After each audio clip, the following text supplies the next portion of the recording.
We Real Reels.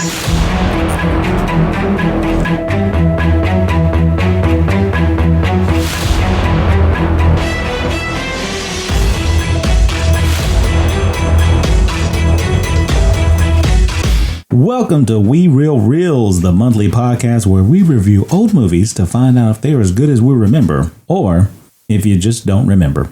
I'm your host, Panda Brandon, and with me is my half-brother, the Grizzly Bear. Hey. And the beautiful Koala Sam. Hello. This podcast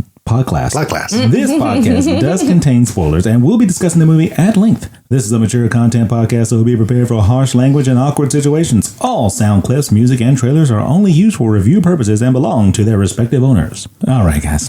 Hypothetical. Do you think that Marcus and Michael Lowry could solve Leonard's case? I mean, he is a serial killer, right? Pretty much. Yeah, he just doesn't remember. Yeah. I would say yes. But Mike Lowry, they ain't murder detectives. They're narcotics. I mean, they're not, but there was $250,000 of drug money. Yeah. That's true. Yeah. I feel like yes, because Leonard, his fullness, took the guy's car that he killed, his whole outfit and his car with the money. Like, spoiler alert. Well, yeah, massively. And then also, like, he was in the moment passionately because he feels that this guy is his wife's murder and so, like, he's not making sure there's no evidence around. He's just fingerprints everywhere. Yeah, and he left his truck. He left his truck at the scene of the crime. 100% they would solve it. Yeah, I gotta edit that R word on YouTube. What R word on YouTube? No, they let you say that. You sure? Oh. Yeah, you can't say that one. Oh, I can't say I'm going to take that one out. Yes, yeah, you gotta say great. Yeah, on YouTube, they won't let you say that, but they'll let you say retarded. Oh. It's retarded. Oh. So what do they say? Sexual assault? Sexual assault or grape? Grape? Grape. Grape. Why grape? Where did they come up with that? It's a fruit. It's not a way of getting around and letting people know what you're talking about. R.I.P. Gotcha. You see what I mean when I say retarded. Let's get into our first segment of what you been doing and what you gonna do. Hey, watch it, pal. What have you been doing? What are you gonna do, huh? All right, guys, I got a quick and easy one, so I'll speed right through this bad boy. I went to Cars and Coffee this weekend for my job, which was like a little promotional thing. All I did is roll up out there with my son, took him to the little car show. He had a good time. He wanted to take pictures next to all the green cars. The English gentleman, Jonathan, who I was with, dressed up in the company's ducky suit and rolled around on this little like one-wheel hover-around thing, so that was pretty cool. He really loves cars and just loves being out there with all them people. It was pretty cool. I mean, I got to see all the cars, just walk around one good time, and then you go home. It's pretty cool for that. Lamborghini was out there, Ferraris, old classic cars like we like, man. I saw the 69 Camaro I want. I saw 69 Mustang that I want too. Chevelle, SS's. Dude, there was some nice-ass cars out there. New and old. So check that out. Cars and Coffee. I think they have one in every state. It's the first Saturday of the month. Nice. What about the coffee? You gonna talk about the coffee? Oh yeah, they had a dark truck, brew. They like brew. a truck out there that Johns was like, oh yeah, I'm gonna get you one of these coffees. I love the banana nut bread. It's very good. Wait, that's kind of that's not English. That's a different. Yeah. I don't know where I'm at right now. Like Indian or something. Yeah, he does love the coffee out there. He's got some banana nut bread coffee he really likes. So but he don't drink coffee. He don't drink coffee that much. Yeah, I didn't get to try it, so I wasn't really sweating that. Never had a cup of coffee. I took Gray to see Minecraft, which was not a bad movie. It was pretty enjoyable, old Jack Black and Minecraft. And I don't know much about Minecraft, so there was a lot of lure and stuff in these movies that I wasn't getting, but I still enjoyed it. Yeah, very entertaining, especially Jason Momoa. He did a great job out there. And then I did a trifecta of movies in one weekend. Good Lord, that was a lot. I don't think I've done that in a long time. I saw Woman in the Yard, The Working Man, and Death of a Unicorn. Working Man. Yeah, Jason Statham's Working Man. Working Man. Some guy punched him and he was like, do you know who I am? Yeah, I work and I'm a man. Working Man. That's right. He did it in every movie. Famous quote. But anyways, after that, it was a great time to spend time with old Gray. going to the show and going to the movies. So that was pretty cool. One of the coolest things, though, that happened, I was on the back porch, working hard, helping my wife do all the gardening and stuff. And I hear this. And she's like, what was that? And I look over, and this god dang beautiful red-tailed hawk has swooped down into the little lot, yard, the lot next to our house, and grabbed a mole or a mouse or something. But it was so close to us, you could hear it. It was loud. Cool. I've never been that close to. I mean, obviously, I've seen hawks from a distance, but never in mid attack. It was awesome. It was because we got to hear it. And then once he picked up the mouse, he flew towards the sun and into this little tree line behind the house. And you could see perfectly how red his tail was and why they call them red-tailed hawks. It was awesome. He was big. The red-tailed hawk is the animal that people think that the bald eagle sounds like, right? No, I don't know. Oh, yeah. I know the little blackbirds over there didn't like it. Yeah, they were trying to steal his. Stealing. They're trying to get him away. They were trying to peck at him because they'll eat baby birds too. Them hawks will. Oh, I thought they were trying to steal his meal that he worked hard for. Which I'm hoping, he took care of my ground mole problem. There ain't no groundhog. Maybe had to be a real ego lift on them fat groundhogs up. But that's about it for me. So next month, we got a lot of planned. We're coming up on Easter. Going to have a great Easter party. We're going to, what else are we going to do? WrestleMania. WrestleMania, Easter party. There's a couple birthday parties that we got to go to, or one for sure. I'm going to buy a new mic as well next month so that we can get better sound quality in here. If you guys have noticed, our listeners, how much the sound quality has improved since our first episode. I know I did go back and re-edit all of them so they sound better, but man, dude, they were too low at the beginning. Nobody could hear. Now they had to turn their volume up all the way to the max. Scare the shit out of people. Hell yeah. Yeah. And now we're here. Okay, guys? With no professional help, we're here. I think we sound pretty good at least. But yeah, next month I'm gonna get a new mic. We're gonna do the Easter thing. We're gonna do a WrestleMania get together. Getting ready for old John Cena to be the 17th time champion. So that's exciting. Grizz, what you got, man? Oh yeah. So mine's quick and easy. I've just been working still. Trying to get this dang schedule, man, to work with me because as you guys know, I was supposed to do this yesterday. But I'm just trying to get as much money as possible, man. I'm trying to get upwards of 2,000 miles a week, and then I can really pay off my bills pretty fast if I do that. I mean, just traveling, dude. I've been to a couple of places. I think I'm going to have I'm taking notes now, so I'm going to have this little thing going on here. But so far, I've been to Indiana, North Carolina, South Carolina, Georgia, Oklahoma. Yeah. Arkansas, Missouri, Iowa, Tennessee, Kentucky. Are you able to, well, obviously you're sightseeing while you're driving, but are you able to take kind of ooh, there's a big ball of yarn. Can I stop and see that? If I want to, yes. Oh, okay. If I want to. They don't care as long as you get the delivery on time. But I'm noticing that on my back haul, they don't care. As long as I get back to wherever they tell me to, which is normally back to Tennessee, I come back mostly empty. So I can just park somewhere and just be like, oh, let me see the fucking dinosaurs, or let me see the this or that. That's cool. So I think I'm going to start doing that a little more. You guys know I love shoes. And there's a lot of places that I can find the shoes that I want and not have to compete with Tennessee prices. How about that? It's easy, man. It's crazy. But yeah, I seen some crazy stuff, some crazy drivers, and I'm going to note all of that for a little thing me and Panda's trying to get off the ground. But right now I have this little kid. I don't know his name, but this little kid was coming around the neighborhood just trying to drum up some money. I don't know what he's trying to get.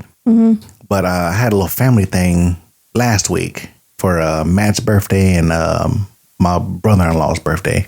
And he came up, he was like, hey, I'm trying to cut your grass for $20 or whatever. I'm like, let me see if it's dude is for real. Because some kids are just I'm just trying to make something real quick so I can do something stupid. I think he's actually trying to, make money and actually have his own income because I don't think he has a father figure around. Okay. And so I was just trying to be vague with him, be like, hey, I don't know what I want you to do, bro. Maybe I'll have something for you next week if you call me. And sure as shit, yesterday he called me. He was like, hey, man, I'm just trying to double check with you to make sure, if you have anything you want to do. And He's serious. I was like, okay, dude, pretty serious. So like, what can I have him do? So I was looking around everything. I was like, bro, my flower bed looks shitty. I was like, I'll give you $200 if you clear out my flower bed. Dang, of all the rocks, like the little pebbles that y'all lay pebbles, down. Weeds, everything. And so he's actually at home doing that now. And I'm gonna pay him $200 for that shit. Dang, okay. And so I'm like, back when I was 13 or 14, that was a lot of money to me. Yeah. So as long as he works for it, bro, I'm gonna, try to help him out. So is he just putting those rocks in like a trash bag or something, and then you dump it later? We got a wheelbarrow, and so he gonna dump the rock in there and then put it on the driveway because now our driveway is paved now. When we first got the rock, it wasn't paved, but at least now we ain't gotta sit there and chase rocks around the whole fucking neighborhood. But I'm gonna put a whole pile of rocks right there, take up the fabric, and I'm gonna double fabric the next one like I think you did out here. So I make sure I don't have no weed. I think I'm gonna spray some stuff to make sure nothing grows. Right. I know the fabric that you gave, like the actual, like it feels like fabric, that shit disintegrated because I ended up, but the plastic stuff that you bought, the super dirty stuff, it didn't disintegrate. It was fine, but I didn't put enough pins in it close enough to the house, so there was weeds coming up through it to go around it. But that stuff was some legit stuff. Still have some of that, so I'm gonna put a layer of that down, and then the regular fabric that disintegrates when it gets wet. So I'm gonna do like 2 or 3 layers of that before I put the rock on because I'm tired of these weeds coming up.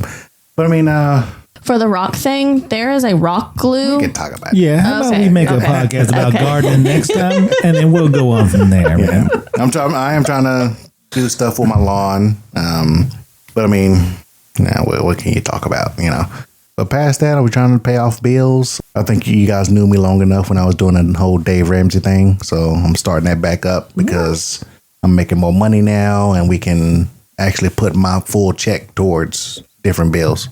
And so we're halfway to paying off our lowest bill now, which is close to $5,000. And then if I can just keep going past that, I only got the truck, which is $12,000. When I pay that off, I ain't gonna have nothing else but the house. Dang. So that's my plan. Also, I'm losing weight. Yay. I started to eat better since I'm in a truck now. You guys gave me the stuff that I needed, which was a mini fridge. And so like I did some broccoli and cauliflower and cheese, like a little mix thing right there, and getting some healthy meats. And so I'm eating that every day, and I think I hit ketosis. And how I know that is, it's getting hard for me to sleep, which means I'm getting energy not from sugar. Gotcha. And we'll see how that goes. I think I lost about 5 pounds already. That's good. So I'm gonna try to keep it up, and as long as I'm doing this truck thing, I think I will. All right. Yeah. I'll keep that shit up. Yes, sir. Thank you. Koala? Koala, what do you got? Let's go. He didn't say what he's going to do next month. Okay. That's what I'm doing. Okay, what do I do next month or this month? Okay, so I'm figuring out vacations this year. We've decided we're going to do Hilton Head. So I'm getting super excited about that. We're going to start legit figuring out like who's all going, where we going, et cetera, et cetera. Still knocking out my to-do list. So I ended up throwing away our broken swing and moving our front swing to the back. But what I'm excited about is I ended up getting some new pots and I put some marigolds seeds in there. So it's really cool to see like the sprouts coming up. So my friend ended up propagating one of her plants. So I ended up hanging that up in the kitchen. So I'm trying to figure out my green thumb and start out small instead of just automatically doing like this big garden that I originally wanted to do. Working out has been better, but it's still not as good as I want it to be. So I got to get better at that. So what I'm going to do next month is I'm making sure I'm good health-wise. I'm doing like my yearly gynecologist appointment, my yearly physical, things like that. So, and then also I need to start getting more into working out. I got to officially book the place for the Hilton Head. So I got to figure all that out and just plant some more herbs around our deck. Cause I normally do like chemical stuff to prevent bugs and mosquitoes, but they're expensive and it doesn't really seem to do much. Like it helps, but I'm like, I don't want to keep spraying that all around the house. So I'm going to do like the organic, legit plants, herbs that apparently the bugs and mosquitoes don't like smelling it. So we'll see. We'll see how that goes. Say peppermint. They fucking hate peppermint. Yeah, I'm gonna plant some of that around the deck. And then the other thing I'm gonna try and do is I think I'm gonna try and making like another homemade condiment. I've done mayonnaise, so I think I might do ranch next. Ooh. Yeah. I got this ketchup thing I've been wanting to try. Ooh, send it to me. Okay. But Listen, we're just gonna start a podcast with gardening and cooking with Grizzly and Koala. Okay. But yeah, that's pretty much all I'm gonna do next month. Well, that's all right. I sure appreciate that, guys. But let's go ahead and get into Grizzly's Anime in Arms. It's over 9,000. All right, y'all. So this one's going to be pretty fast because this is something that I haven't shot, but something that I used to love in this video game. So in the video game, if you guys know anything about Call of Duty, this motherfucker is the big gun in here. Okay, so it is the actual gun that I'm reviewing is the Neve NG7, and in Call of Duty it is called the Sakin MG38 with various attachments available. And then there's another game called Arma 3 under the name of the Zafir 7.62mm or the Crossfire. The game Crossfire is actually labeled the Negev NG7. Now, the Negev NG7 is a Israeli weapon, made by IMI, the Israeli weapon industry, formerly known as Megan. Yeah, the Megan division of the Israel military force. Now, it was chambered as 5.56 originally, but they just wanted to make it bigger and badder and be able to shoot AK-47 rounds, which is 7.62. And they said that's the best military machine gun that you can have. Now, this is a legit machine gun. You clearly can't get automatic weapons in the U.S. So if you do want one, you need to, number one, buy a ticket to Israel. There you go. Yeah, there you go. Number two, you need to go find an arms dealer in Israel. There you go. Yeah. Get $1,800, give it to them, and then periodically stuff it in your ass and bring it over piece by piece. Yeah, there you go. But yeah, otherwise, this thing shoots 600 to 750 rounds a minute. Yep, it's a quick change chrome line barrel, and it is about 20 inches. It's a 20-inch long barrel. It uses NATO rounds. I don't know what that means. I was trying to look it up online, but this is an actual real gun. If you guys want to deep dive, there's a show on YouTube. I don't know if you guys want us to, point out different things, but this is called Forgotten Weapons. Forgotten Weapons. And I didn't think this was real, but I used to use this gun in Call of Duty. But yeah. We appreciate that review on the Israeli weapon there. It was Negev. A lot of numbers. The Negev 9572371. NG7. Okay, my bad. Let's go ahead and dive into Panda Tales. Sit back and prepare yourself for Panda Tales.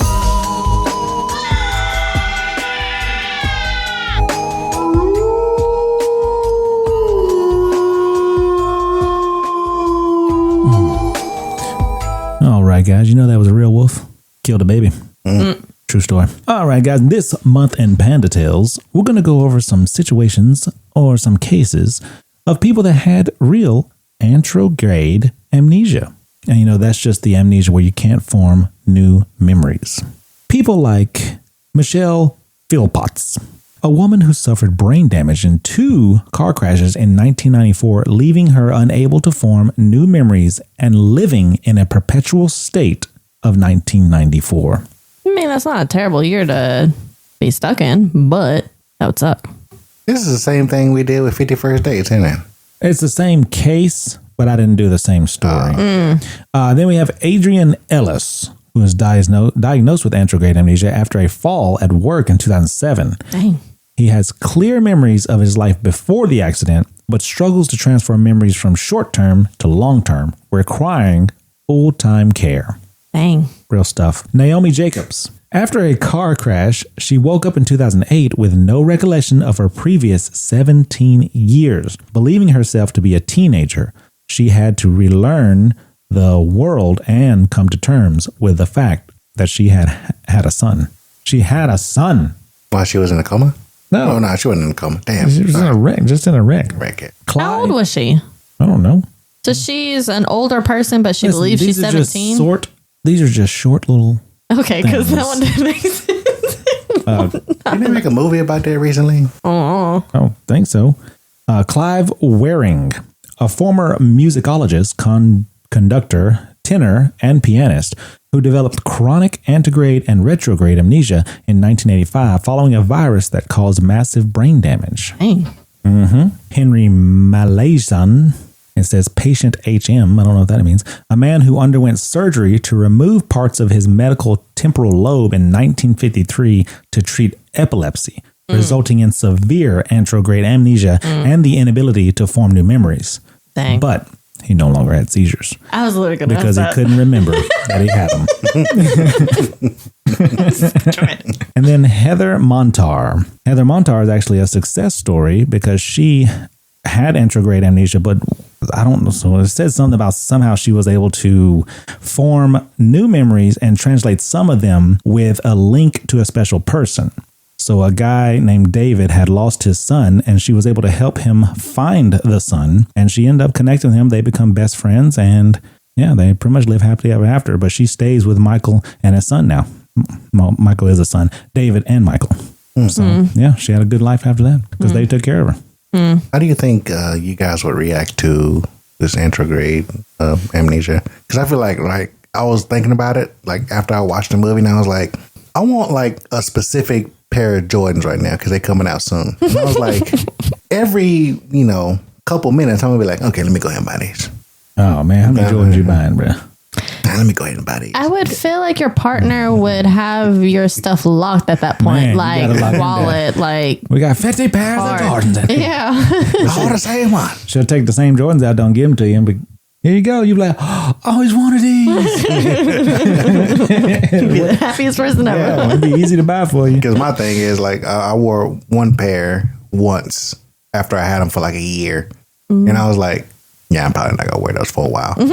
So she can just say she bought them for me. I'll be like, yeah, I'm probably not gonna wear it, and just keep on presenting me with the same exact pair every fucking every happy birthday. They'll be like, yeah, hey guys. Well, let's get into this movie review.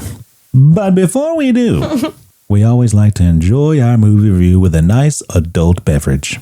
And this month's beverage is Mash and Mellow S'mores Whiskey.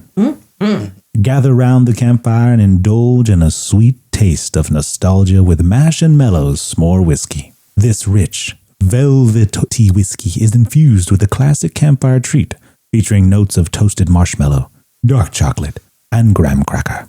Smooth, creamy, and utterly delicious, Mash and Mellow S'mores Whiskey is the perfect way to elevate your gathering or unwind after a long day. So grab a glass, toast your favorite people, and let the sweet memories begin. That was a good one right there. If you guys don't know, I do this shit live, so if it sounds good. I guess I've already told you about my condition. Funny, every time I see you. You don't remember where you've been or what you've just done. I can't make new memories. Everything just fades.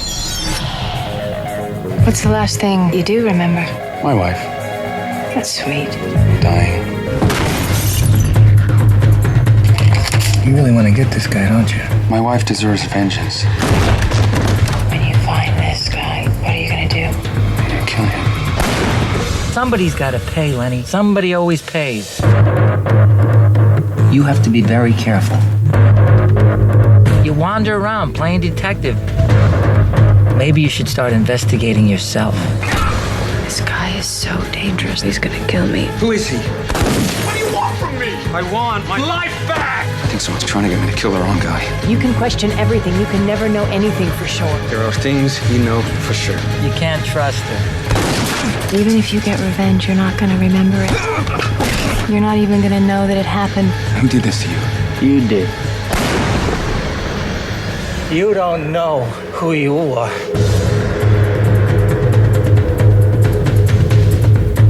All right. What a trailer. Epic. Suspenseful. Just what you want out of a trailer. We are reviewing Memento.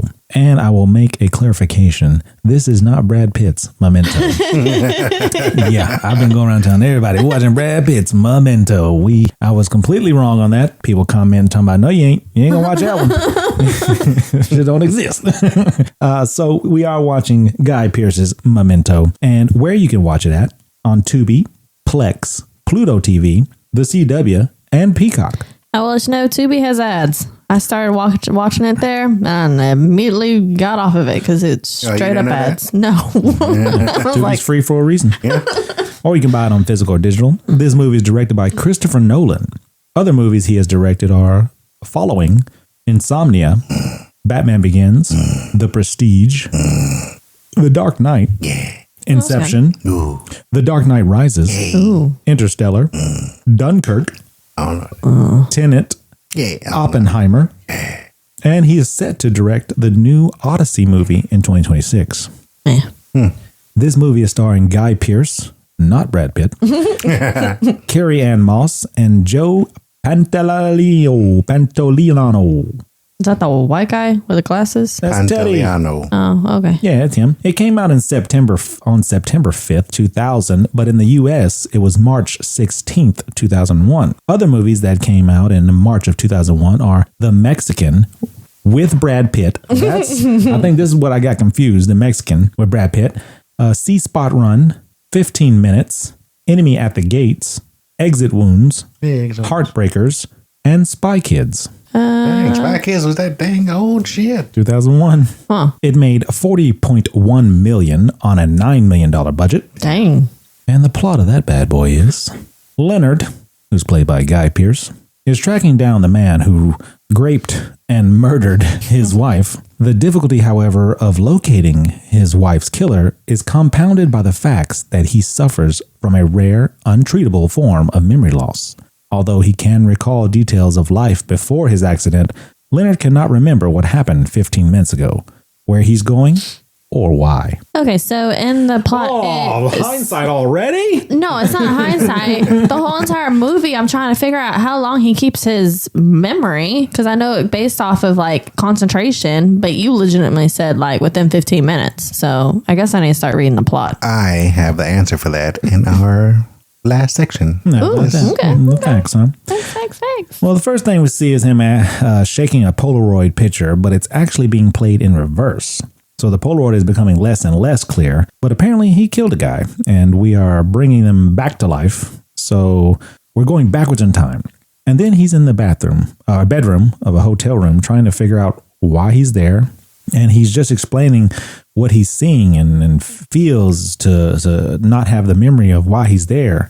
So this guy comes up on Leonard at the reception desk of this hotel. Ooh, hold on. So pause. With that one scene with the guy that he was killing, he ended up saying that his name was Leonard, like I already told you before.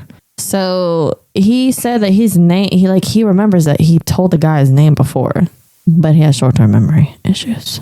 And then also the guy in the very beginning ended up getting hit in the back of his head, but his mouth is bleeding.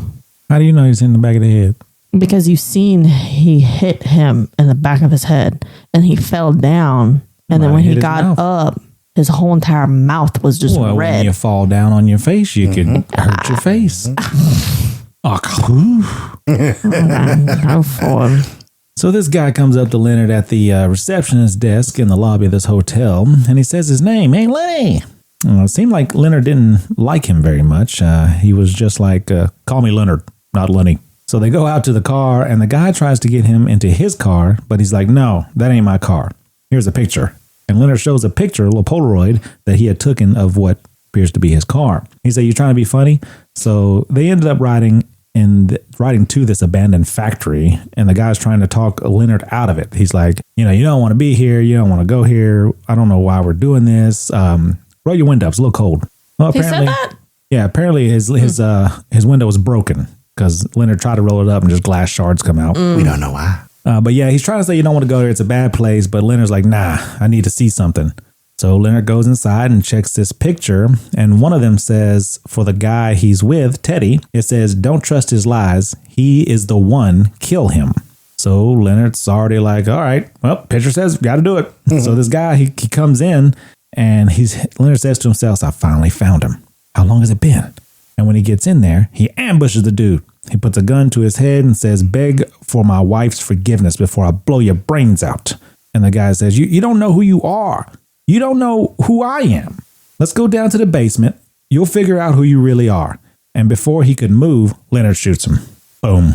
Maybe I said my thing too early. Yeah. Okay. And that's the end of the movie. Credits roll up.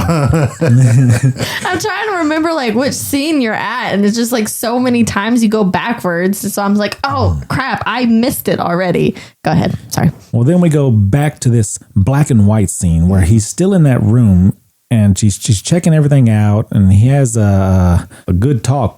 Somebody important, and then a bunch of notes that he has everywhere. He's talking about he has a system that he uses to counteract his amnesia. He has a tattoo on his leg, and then he tries to rub it off, but he realizes it is a tattoo because I guess he didn't remember getting it. No, there's a tattoo on his hand. Remember? Oh, yeah. Sammy Jenkins. And he like rubbed it like 5-6 times and was like, okay, you rub it off once, it ain't coming off. Like, why are you going to keep doing it? And how important it is. He says it's more important not just to write notes, but to have them in some kind of order.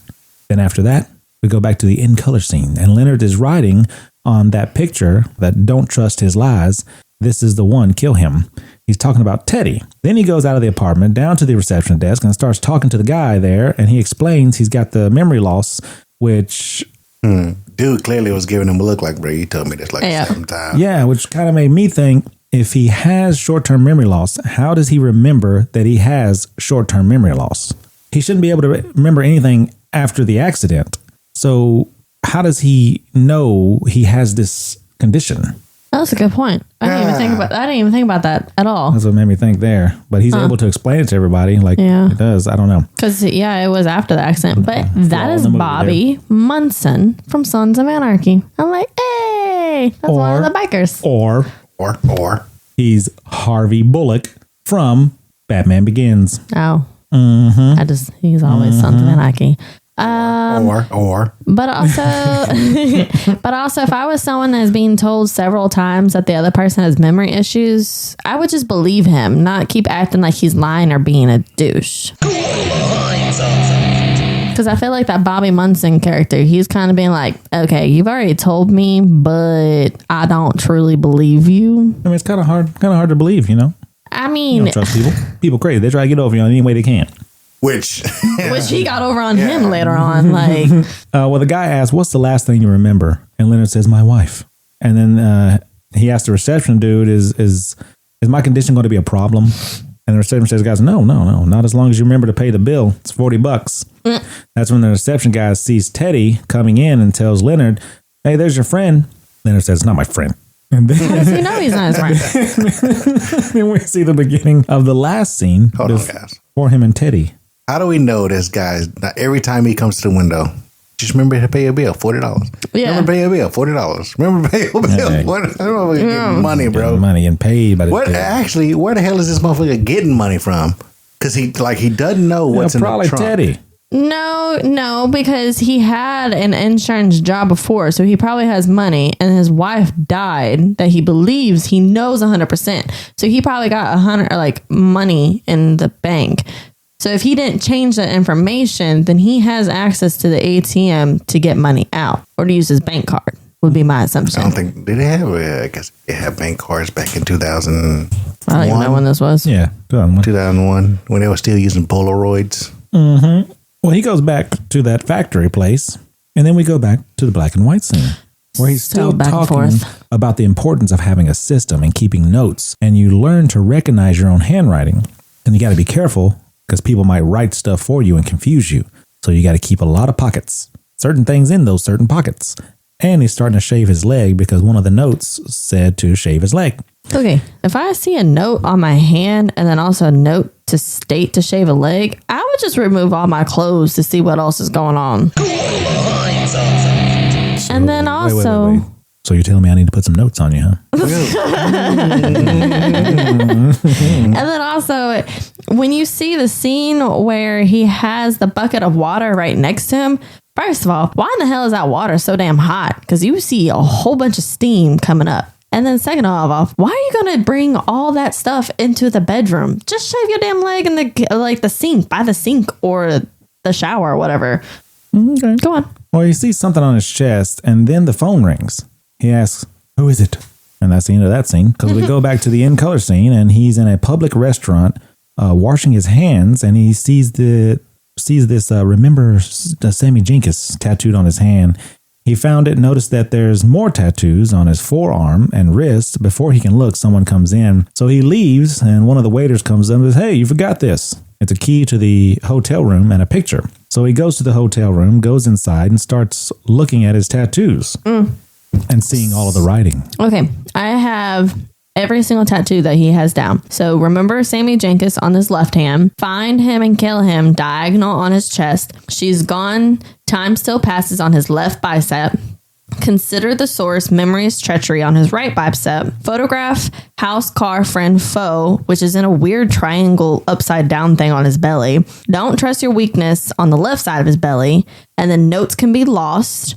And then eat, which is right above his groin. And then when he pulls down his pants, there is the facts, fact 1, male, fact 2, white, the first name John or James, and then the last name G, and then the fact that he's a drug dealer and the car license number. And then also across his chest, John G. raped and murdered my wife, which is backwards. So he is tatted up. Yes, he is. Tatted up. Yeah, he's got all the facts on his body. Somebody named John G.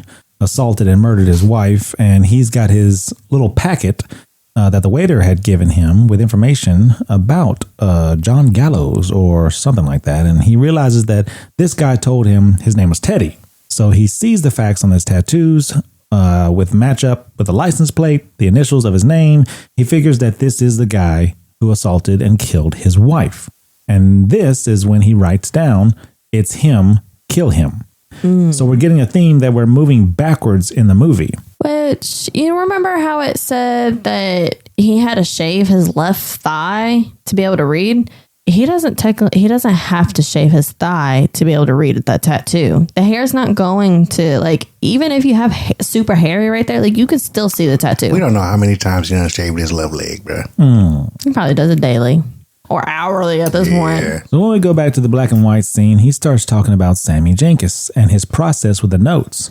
But he's saying that he's more disciplined than he is, and that his way of doing things is, going to be better. Because he's insinuating that the tattoos on his body is a system, and that's what he's looking at. So he looks in the mirror and he sees the saying on his chest and what he's getting from it, all those damn notes on his body. Mm-hmm. How much money was that, all them tattoos?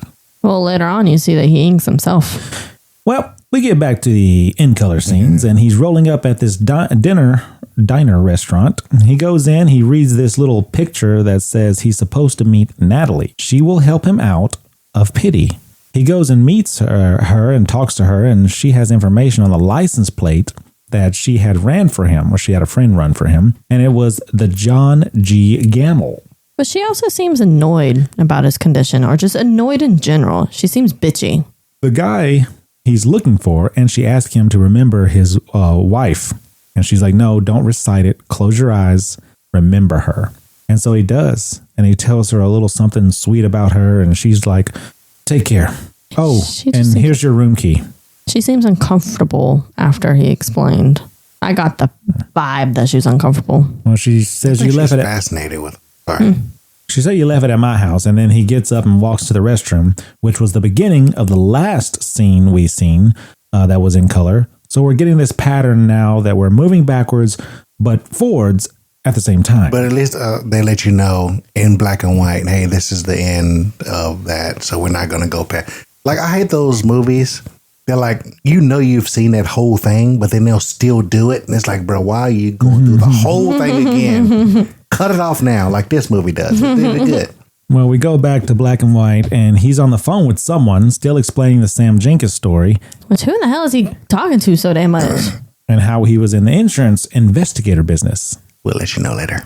and he had to see through people's bullcrap. He can tell when someone's lying through their body language, and when people get nervous, he said they get nervous for a lot of other things, and he said Sammy Jenkins was his first real challenge. So my side question before we get further. So this man does have a short-term memory condition. How in the hell did he get out of the hospital? And how did the hospital not just automatically send him to like a specialized home for this specific injury? Because they don't know what he's capable of. Like they know that he knows his long-term, so they know that he can probably survive by himself. But it's like, well, he's not by himself. He's with his wife. Which that was, well, we'll talk about that later because that was in question if she freaking died or not, because at this point in time he believes wholeheartedly that she is dead, and he is going on this vigilante thing to find his dead wife killer.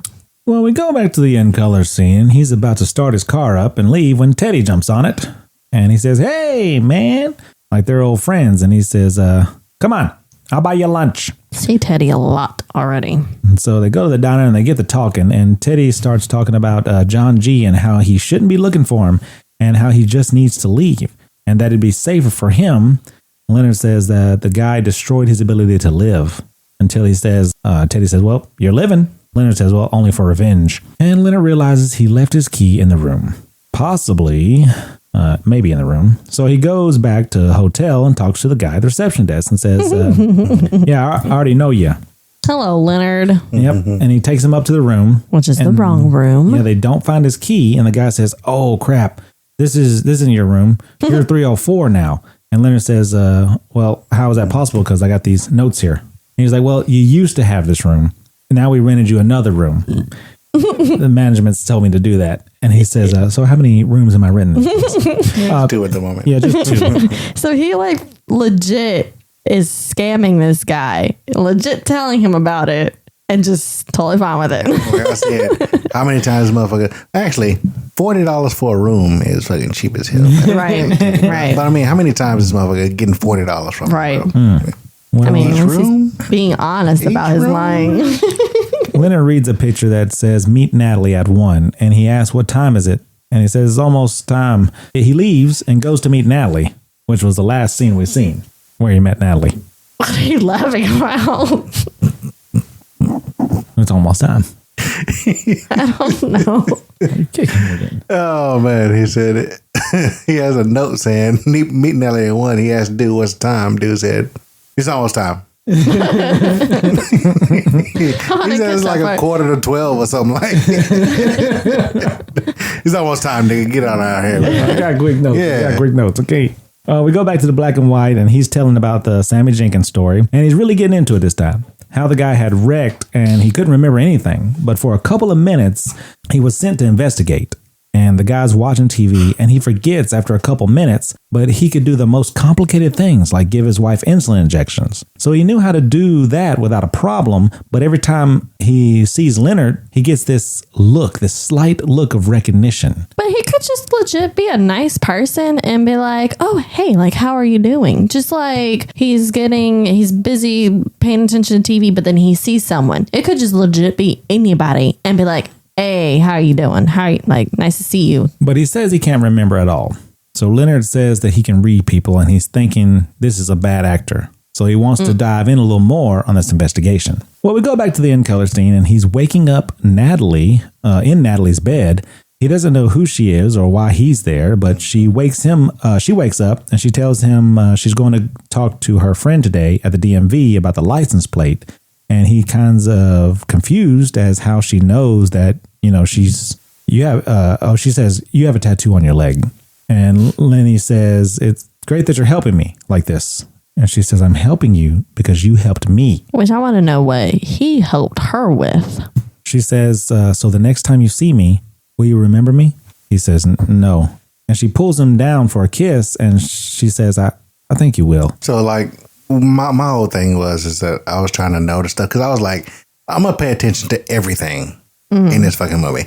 And the first time he met her in the diner, she had a black eye and she had a busted lip, and it looked way worse than it did in this scene.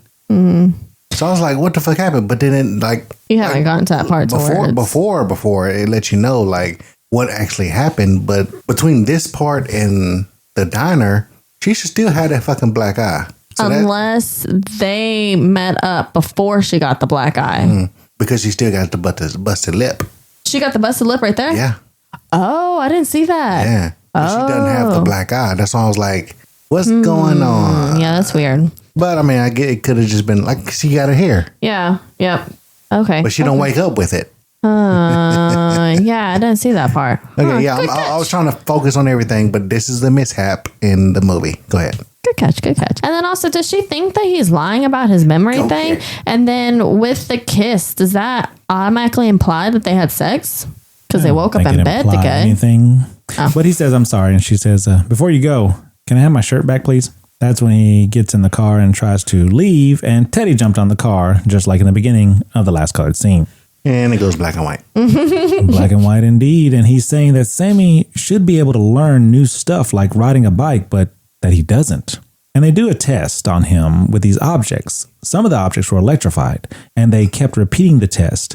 The point was to see if Sammy could learn to avoid the electrified objects, not by memory, but by instinct. Well, and also, once he got shocked, he was legitimately saying, like, test this, you fucking quack, and flick him off. Like, if I was in Sammy Jenkins' position, like, I would not do that. Like, it's so unnecessary. It's not painful. It's just more surprising than anything. I mean, he's getting shocked with electricity. Of course, he's going to be pissed off at him. I mean, it's not like he's being harmed. It's kind of like... It's literally being harmed. He's getting electrocuted. No. Your nerves. No, I figure it was like one of those little shock buttons that the joke shock things where you like shake the hand and it's like a little buzz. No, it's a buzzer. This is actually shock. They shock you. Oh. Let me go ahead and get currents. Look, I had to get Cable a shock collar.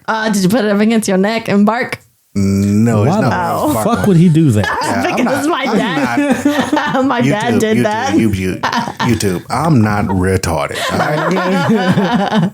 But I mean, you can do it if you want. Hell no. Yeah, fuck that. Yeah, my dad did that when I was in high school because the damn dog kept barking when it was on. He's like, let me test this to see if this fucking thing's working. So he puts it up against his Adam's apple and he barks. He went straight to the ground. He got fucking shocked. He could have talked for a little bit. And then we go back to the in color scene where he pulls in front of his house. Or what he goes up and knocks on the door of this house. And Natalie opens the door and he shows her this picture and says, who the fuck is Dodd? Okay, sorry, pause on this. So you see he has all these notes. He has a picture of the discount and he has a note of saying you have to meet Natalie at this place at a certain time frame. But the note that you never freaking see is the note to being like, here's Natalie's address. Who, like, Natalie is this person. She's helping you, etc., etc. So how does this motherfucker keep getting to Natalie's house? On the back of Dodd's picture, is her address. Oh, damn, I missed that. Damn. Looked you up. Your whole theory out the window. I'm like, how? Like, how? Well, she says we don't have to worry about him anymore. And she says, you offered to help me when you saw what he did to my face. And she asked if you killed him. And he says, no, of course not. And she said, so you decided to help me. So they start going into the memories that you take for granted is what he's kind of say. And then he goes into his wife. And that's the whole situation is kind of getting to him. And he's trying to calm down. And she started trying to get him to take his jacket off. Like, calm down. Just take your clothes off. You know, get butt naked. Yeah, seems weird. But she sees the tattoo on his chest and notices that they're backwards. And as soon as she brings him to the mirror, she sees all the tattoos. She says, I've lost somebody too. His name was Jimmy. We went to meet somebody. And then when we came back, a guy called Teddy, she asked, when you find this John G, what are you going to do? He said, kill him. Leonard says, yeah, going to kill him. And she says, maybe I can help. And Leonard explains that it's like he wakes up and she's just not here. It's like she's gone. She's gone to the bathroom or something, and he just knows she's never going to come back again. Is this when he was laying in bed and she was laying on top of him? She seemed asleep and he was just talking to himself? Mm-hmm. Yeah, I didn't get that part. My thing before that is, didn't know like on one of his tattoos, it's like a James, maybe a Jimmy. Yeah. And he didn't put that, is he not putting that together? Because I'm like, no, not Jimmy. Look at his tattooed. Remember, John or Jimmy? Jimmy. John. Jimmy. No, it was John or James. Oh, James. Yeah, okay. John or James, which is on the right honestly, forearm. James is a nickname for Jimmy. Mm-hmm. And I mean, at least I would. And James and Jimmy is also a nickname for Jingleheimer Smith. Yeah. Which she also made a point that the cops don't look too hard for guys like Jimmy. So my first question is like, what kind of type of guy is Jimmy? And what does that mean for you to be with a guy that's potentially bad that the cops don't even want to look for? Hey. That's where my kind of... Gators bitches better be wearing Jimmys. That's right. He says, I know I can't have her back, but I don't want to wake up in the morning thinking that she's still there. So he gets up and he looks at the picture of Jimmy and Natalie together, and he finds a photo of her when he starts writing something on it.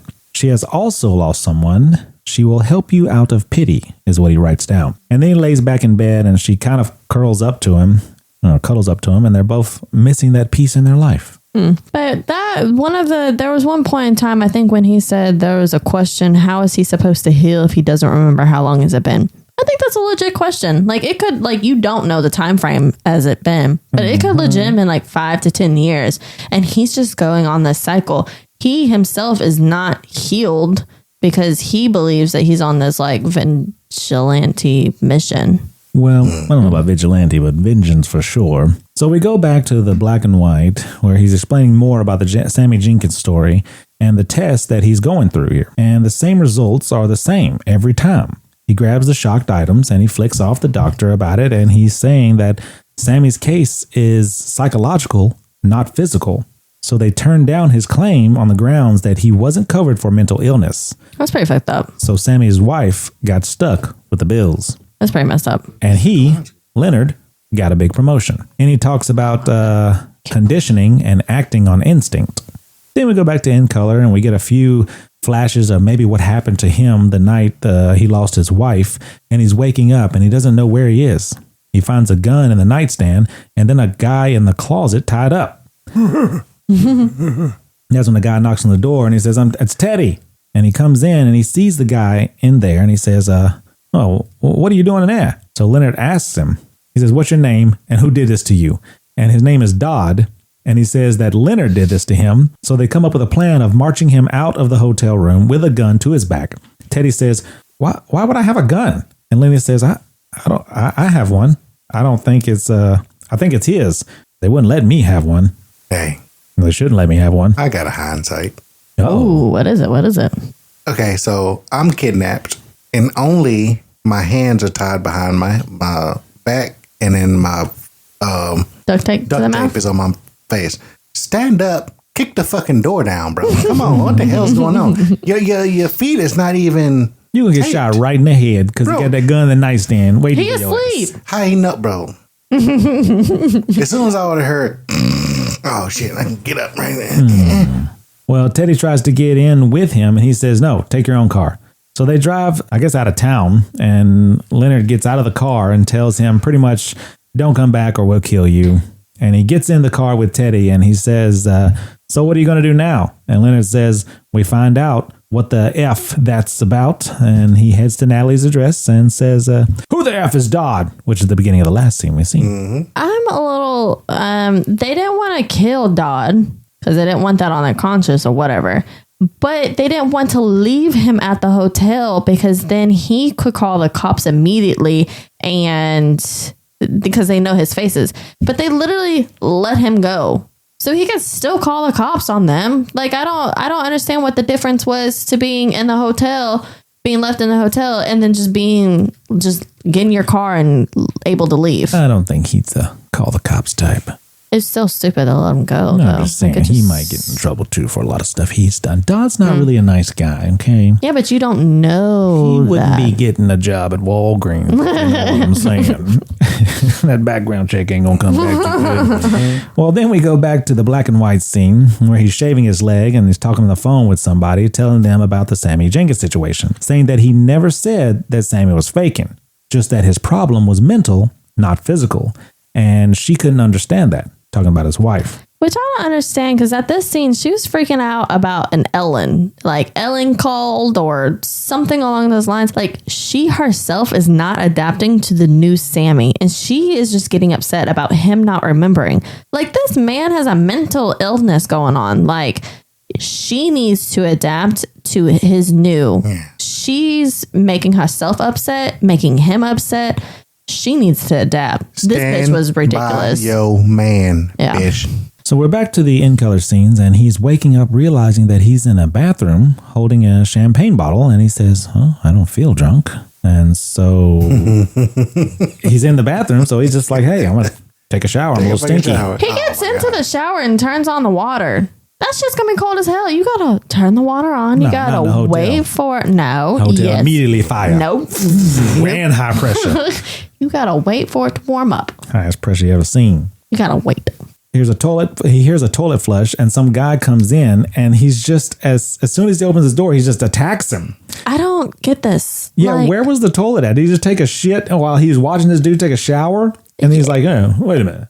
There's a dude in the shower. I got post shit clarity. Let me see what's going on here. No, he was peeing because you hear him peeing, and then you hear him flush the toilet, and then you hear Leonard turn the shower off. So the shower was going when this guy was peeing. So like. I don't get it. I don't get this scene. The whole Dodd thing was pointless in my opinion. They get to fighting, and he ends up grabbing that champagne bottle and cracking dude over the head with it. And he sees the picture of Dodd. You know, it says get rid of Dodd and put him on Teddy. So he writes it down. He takes a picture of Dodd while he's all tied up and stuff and looking all crazy, and writes down that this is him, and then calls Teddy. After leaving a voicemail, he puts the gun in the nightstand, which is the beginning of the other scene that we see, because he's sitting on the bed again. And he just goes to sleep. Like, he literally just got into a fight and he kidnapped somebody, essentially. And he's just like, deep breath, gonna go to sleep. And I'm like, that is such an adrenaline rush. Like, I understand he has the short-term memory, but like, your body is in still such an adrenaline rush. He should not have been able to fall asleep that quickly. Well, we go back to the black and white scene, and he tells the person that hands on the phone that he'll call him back while he's heating up this needle and breaking this pen to get the ink out of it. Looks like he's preparing to give himself a tattoo. Okay, so does this legit work? Putting a needle and pen ink for a tattoo? I heard that this type of ink is not the ink that you want to put on your skin. I didn't think so. It's a different type of ink. You don't want to put this because I heard it gets infected easily. But, so you know how he has the short-term memory. So I'm assuming he knows how to do this before his memory loss? Well, why would he know how to do this? He's an insurance dude. Like, he didn't have any tattoos before this. He didn't grow up insurance. You know, people got lives before their jobs. So we get back to the scenes with the color, and he's running in this trailer park, and he asks himself, what am I doing? Mm-hmm. And he sees a guy on the other side of the trailers, and he's like, oh, I'm chasing this guy. So then he starts chasing him. Well, the guy starts chasing him back, and he's like, nope.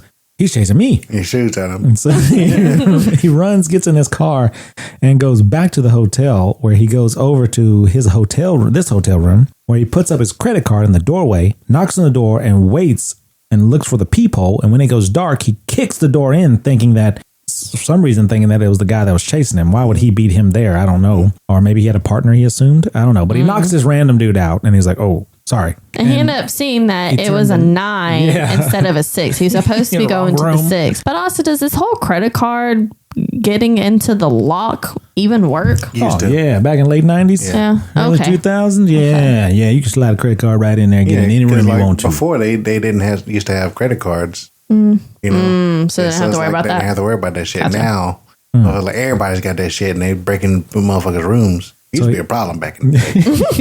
This used to be a problem, bro. Yeah, the Night Stalker, Ramirez, California. But so he gets to the right room this time, does the same thing, but nobody comes to the door, obviously, because the guy's chasing you. He's not in front of you. But he don't know that. I don't understand. But he gets into the door. You would think that he would stop. Like, if he's mid-run and he doesn't know why he's running, he would just stop. 919. Booth Street. Okay. I didn't hit that part. Well, he gets to the right room, goes inside, grabs a wine bottle, and goes to the restroom and sits down on the toilet And that was the beginning of the last scene we've seen. This is amazing. Okay, Yeah, I think it's going back. I think it's getting a little too tedious now at this point. And then we're back to black and white. Yeah, no, actually. Oh, yeah, no. Where we see he's taken the ink out of the pen and he's preparing to do the tattoo again. But now we're back to the color scene, and he's getting into, he's like in an abandoned construction area, and he gets into the car and starts driving down the road, and then some guy starts following him in an SUV. Yeah, kind of swerving It's around Dodd. him, He's like, honking his horns, do I know flashing this his guy? lights. Yeah, so he stops, and Dodd ends up running up on him because he runs into a dead end. But that's where he pointed a gun at him. Yeah. But then that's when Lenny ended up like pulling in. So from when the guy pointed a gun at him to when he parked, the guy came up beside in his passenger window. Did he already automatically forget that this guy pointed a gun at him? Because he was just like, oh, like, Yeah, he's like, nice car. yeah. He's like, yeah, you thinking about buying one? With that, Yeah. listen. Pulls that gun up. Yeah. Shoots that window out. Yeah, the window, yeah. So let me ask you a question.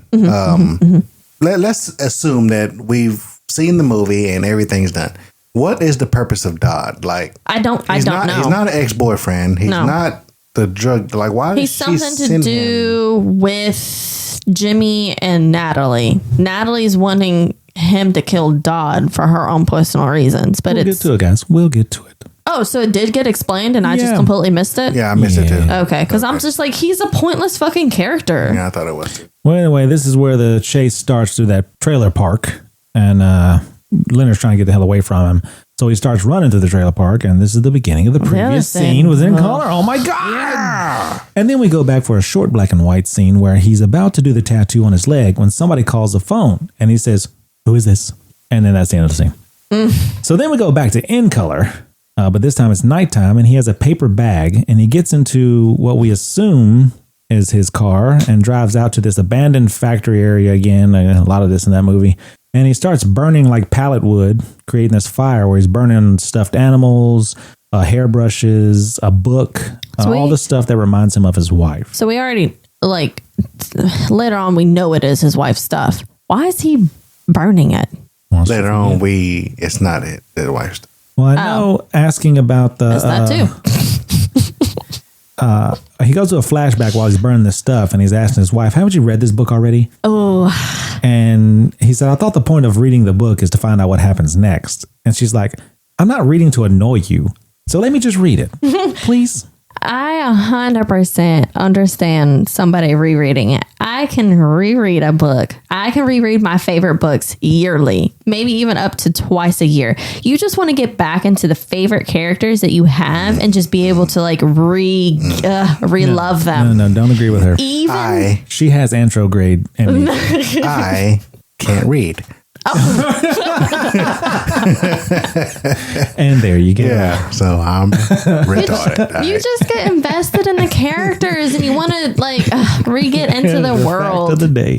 But yeah, I totally get it. Okay, so after he burns all the stuff, he says that he's probably burned a truckload of your stuff, and he just can't remember to forget you. And in the morning, he'd been there all goddamn night. The fire is smoldering, and he stomps it out and starts to head out. How does he remember? If it's literally been all night long and he only like remembers 15 minutes, does he just be like, oh, I'm just sitting by the fire?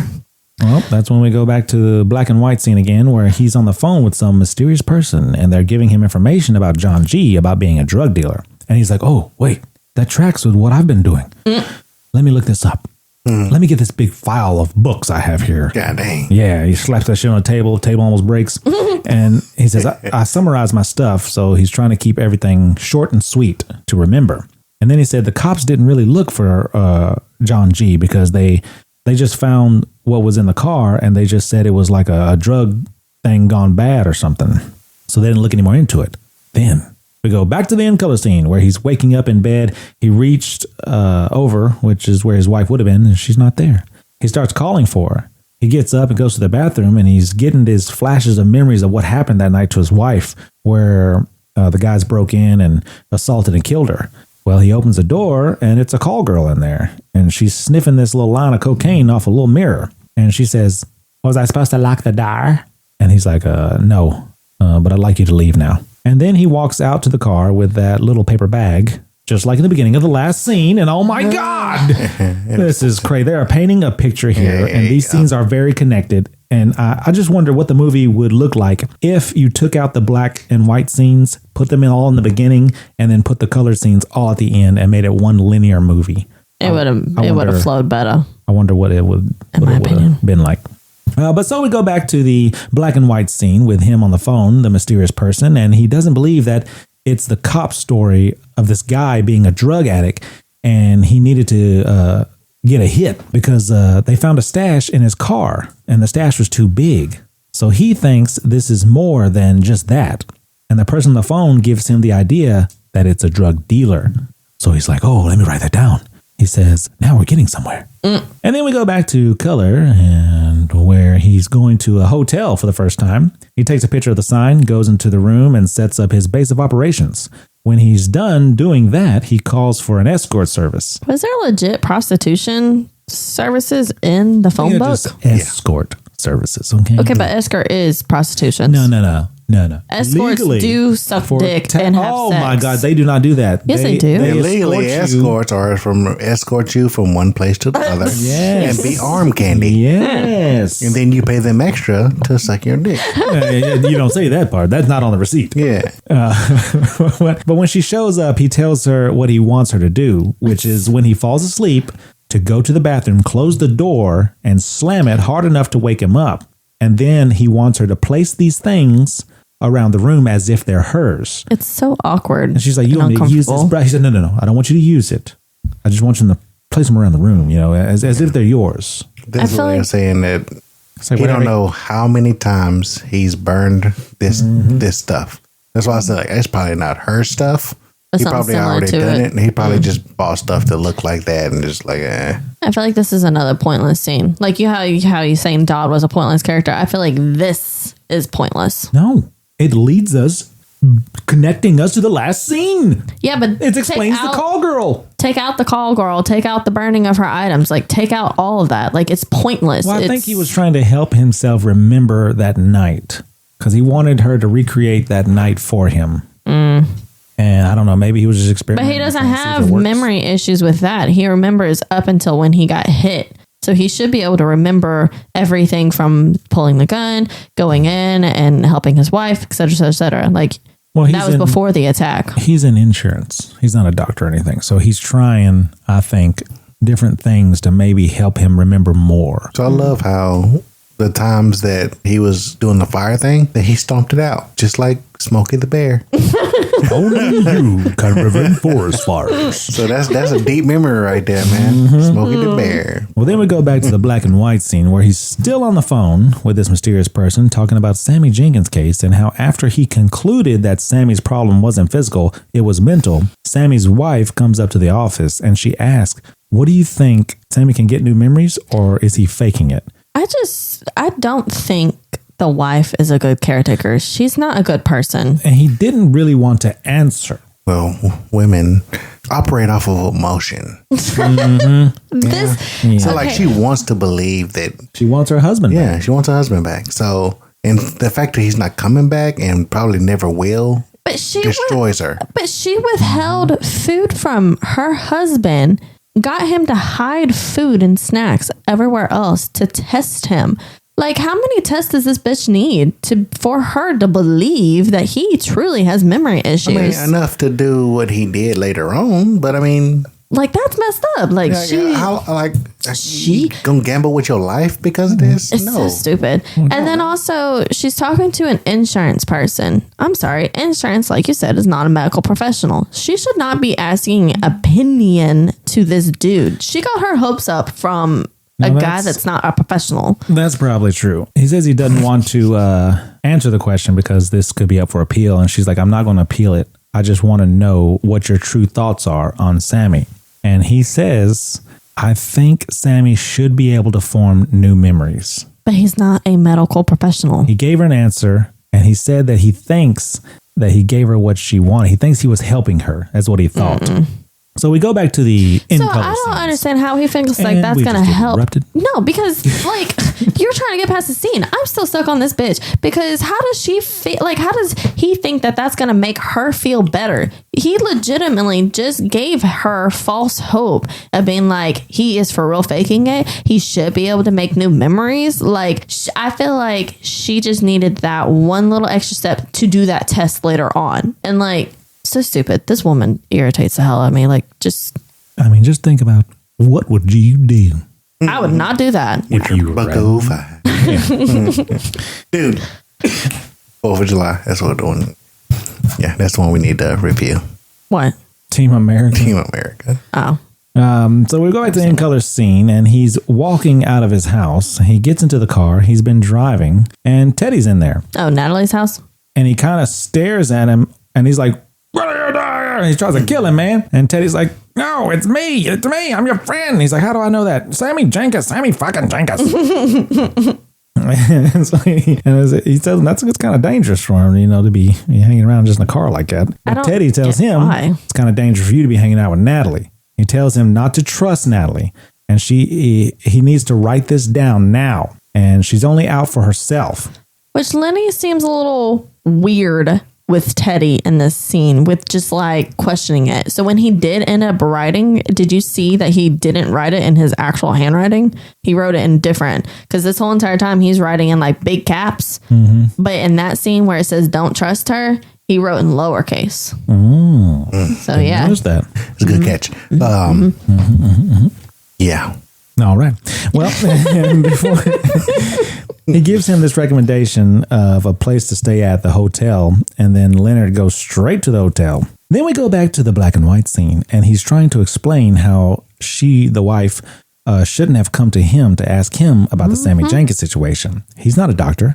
I guess she's trying to justify for whatever happened. Well, I guess she's trying to justify her bad behavior. Well, Leonard's trying to justify for whatever happened to her and him while he's peeling up this bandage from another tattoo. And he finally gets it off, and it says, "Never answer the phone," which was on his right arm. And so he stops and he says, "Who is this?" And they hang up. Click. So we go back to the in color scenes, and he's rushing around trying to find a pen inside this house. He says, "I can't find anything. Gotta write it down. Gotta remember. Focus. Which he always has a pen in his pocket. You would think if he knows he has a memory issue, he would have like a pen in every single pocket. Like, where is his pen at? He hears a door close outside, and it's actually Natalie. She's coming inside, and she's all beat up. And she says that Dodd did it to her. And he's like, "What? Why did he do that?" And she said that she told him that she didn't have Jimmy's money, and he started beating her up. So Dodd is the drug dealer? Yeah, he's like trying to write all he's this the pimp down. or whatever it's called?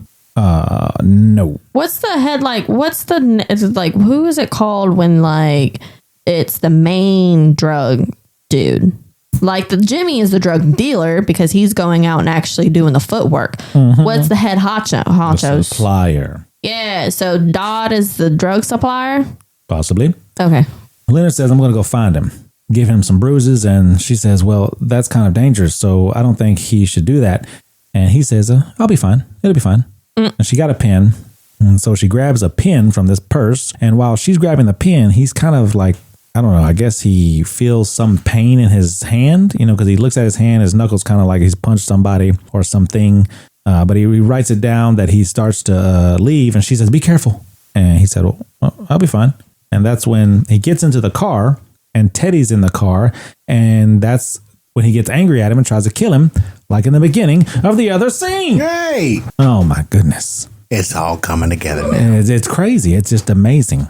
So going back to the black and white, now he's given phone calls. So he ends up calling on the reception desk and telling them, "I don't want any phone calls whatsoever. Not a single one." Back to the in color scene. Hey. Natalie comes to the door in her house where Leonard is, and she comes in ranting and raving about how Dodd thinks that she has Jimmy's money because Jimmy was supposed to meet someone called Teddy, and that he never returned. And but then what you see her do is something slick. She takes all the fucking pens and put them in her fucking purse. Yeah, she does. Like, what is going on? Yeah, while she's talking to him, while she's upset, and she asks Leonard to go kill Dodd.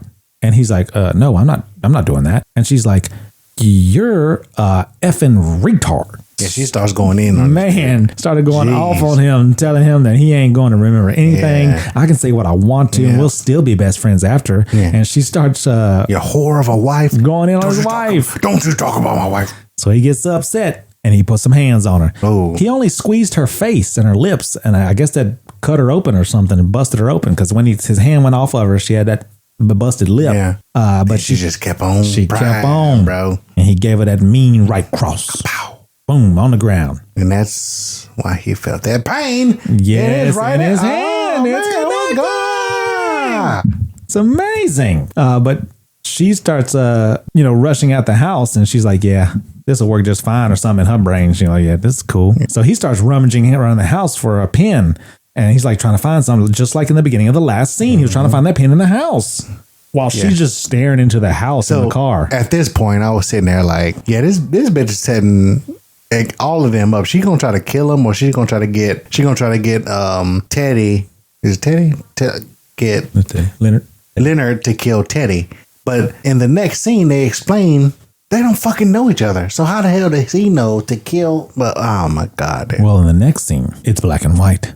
And he's thinking someone's listening from the other room, and they get to, he gets like these cups and starts putting them on the room, and she's like listening for him, trying to hear something. But then he gets a knock on the door, and it's the receptionist saying that a cop's down in there called, and he said he wants to talk to you. And Leonard's like, no. At the beginning. I'm not good on the phone. I need to have eye contact with people. Yeah. And he just closed the door right on dude's face. Yeah, at the beginning of the movie, that's what the whole thing he said too. He was like, but you told me not to, type of call. You said you need eye contact. Yeah. That don't sound like me. So we go back to the beginning scene, or the colored scene. And colored? Oh, sorry. We go back to the black scene. I'm sorry. Hey. We go to the in color scene, and it's Leonard and Natalie getting out of his car, and they're going into her house. And she's acting weird about this situation, and he knows all this stuff. And why haven't the cops, or she asks, why haven't the cops, been looking for this John G? And he says that because John G is clever. And he explained the story of what happened that night, how he woke up in the middle of the night. He heard some noises come from the restroom. So he got his gun. And when he busted in there, he was about to shoot one guy in the head, which he did. Bam. Boom. When he went to go check on his wife, another guy clanked him in the back of the head with something and slammed him against a wall. And that's how he lost his memory. And he passed out and started bleeding from the head. He thinks that whoever hit him from behind took the dead guy's gun, switched it with the item that was used to bash him in the back of the head, put it in the dead man's hand, and it was an open and shut case. So there was no other person there, is what John G did to make it look like. And she lets him know that he can stay here for a couple of days, and if it'll help, and then she has to go back to work. So she leaves, and he sits around the house for, all day or whatever, watching movies and starts doing more research. That's when she comes home all frantic, saying that Dodd is looking for her, which is just about the other scene, connecting it together. Oh my God! That's right. Back to the black and white scene. He's sitting in the room with the phone ringing. He won't answer it. And then a letter is slipped up under the door that says, "Take my call," and a picture of him. Like, it looks like he has blood. He has no shirt on in the picture, and he has blood on his hands, and he's smiling. And the phone rings again. In scene. That's when he's like, who is it? I'm saying the last one. Yeah, back to In Color. He's sitting at the bar, and Natalie brings him a drink. He's about to take a sip, and this guy at the bar starts laughing. And she's like, yeah. No, he wasn't about to. He did. You really do have a condition, don't you? And she asked him, what's the last thing you remember? And he said, my wife. And she's like, oh, that's sweet. Dying. He says dying. Finishes it. My wife dying. And then he's about to take another drink, and she's like, let me get you another one. This one's dusty. So he's talking on the phone in the black and white scene, supposedly a cop. And he asked him a bunch of questions, and he's like, you wouldn't believe me. You're not supposed to. Nobody will believe me with this condition. What about Sammy? Nobody believes Sammy. So back to the color scene, he pulls one of those coasters with the notes on it out of his pocket, talking about where the bar is and where to go. And he goes into the bar, meets Natalie, and she's questioning him about Teddy. The cops, and you don't come in here dressed like that, asking for a beer. And she's like, what do you want? And he said, he doesn't know he's supposed to come in here and see you. And he said, she said, how do you know that? And he said, well, I found this in my pocket. And she said, your pocket. Right. So I think she knows that he killed her boyfriend. Yeah, because that's the same outfit. Yes. And that's, what was it, her handwriting or Jimmy's handwriting? Jimmy's. So I think that's when she picked up on it. But she ends up making his little beer for him, having another guy spit in it, ask Leonard to spit in it, and then she spits in it.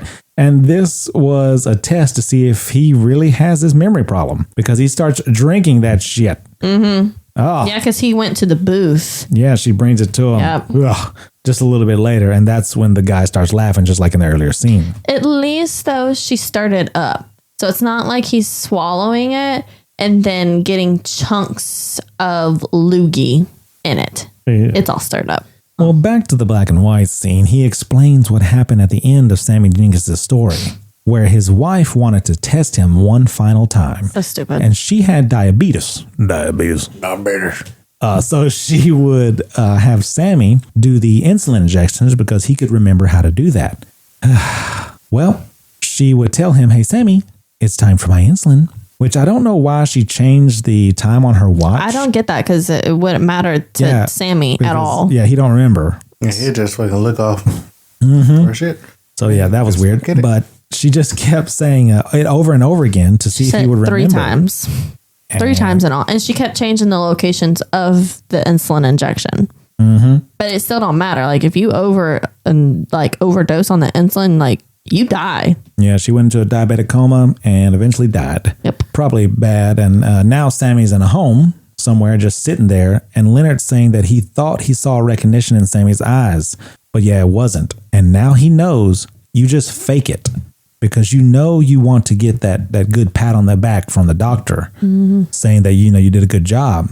And it's kind of messed up situation. And I guess someone on the phone asks him, how about the drug dealer? And that's where it goes back to the other black and white scene where he was talking about how the drug dealer thing ties into his research with John G. So for the wife, if I was Sammy's wife, I would try to help him as he is now, not try to get him back to him as himself before. Because, okay, if it's not his mind, think of it as a prosthetic. He had an amputee. Like, you don't treat him, like, you got to adapt to what's going on with him. Not try to be like, okay, I want the old Sammy back. I love the old Sammy. Very selfish.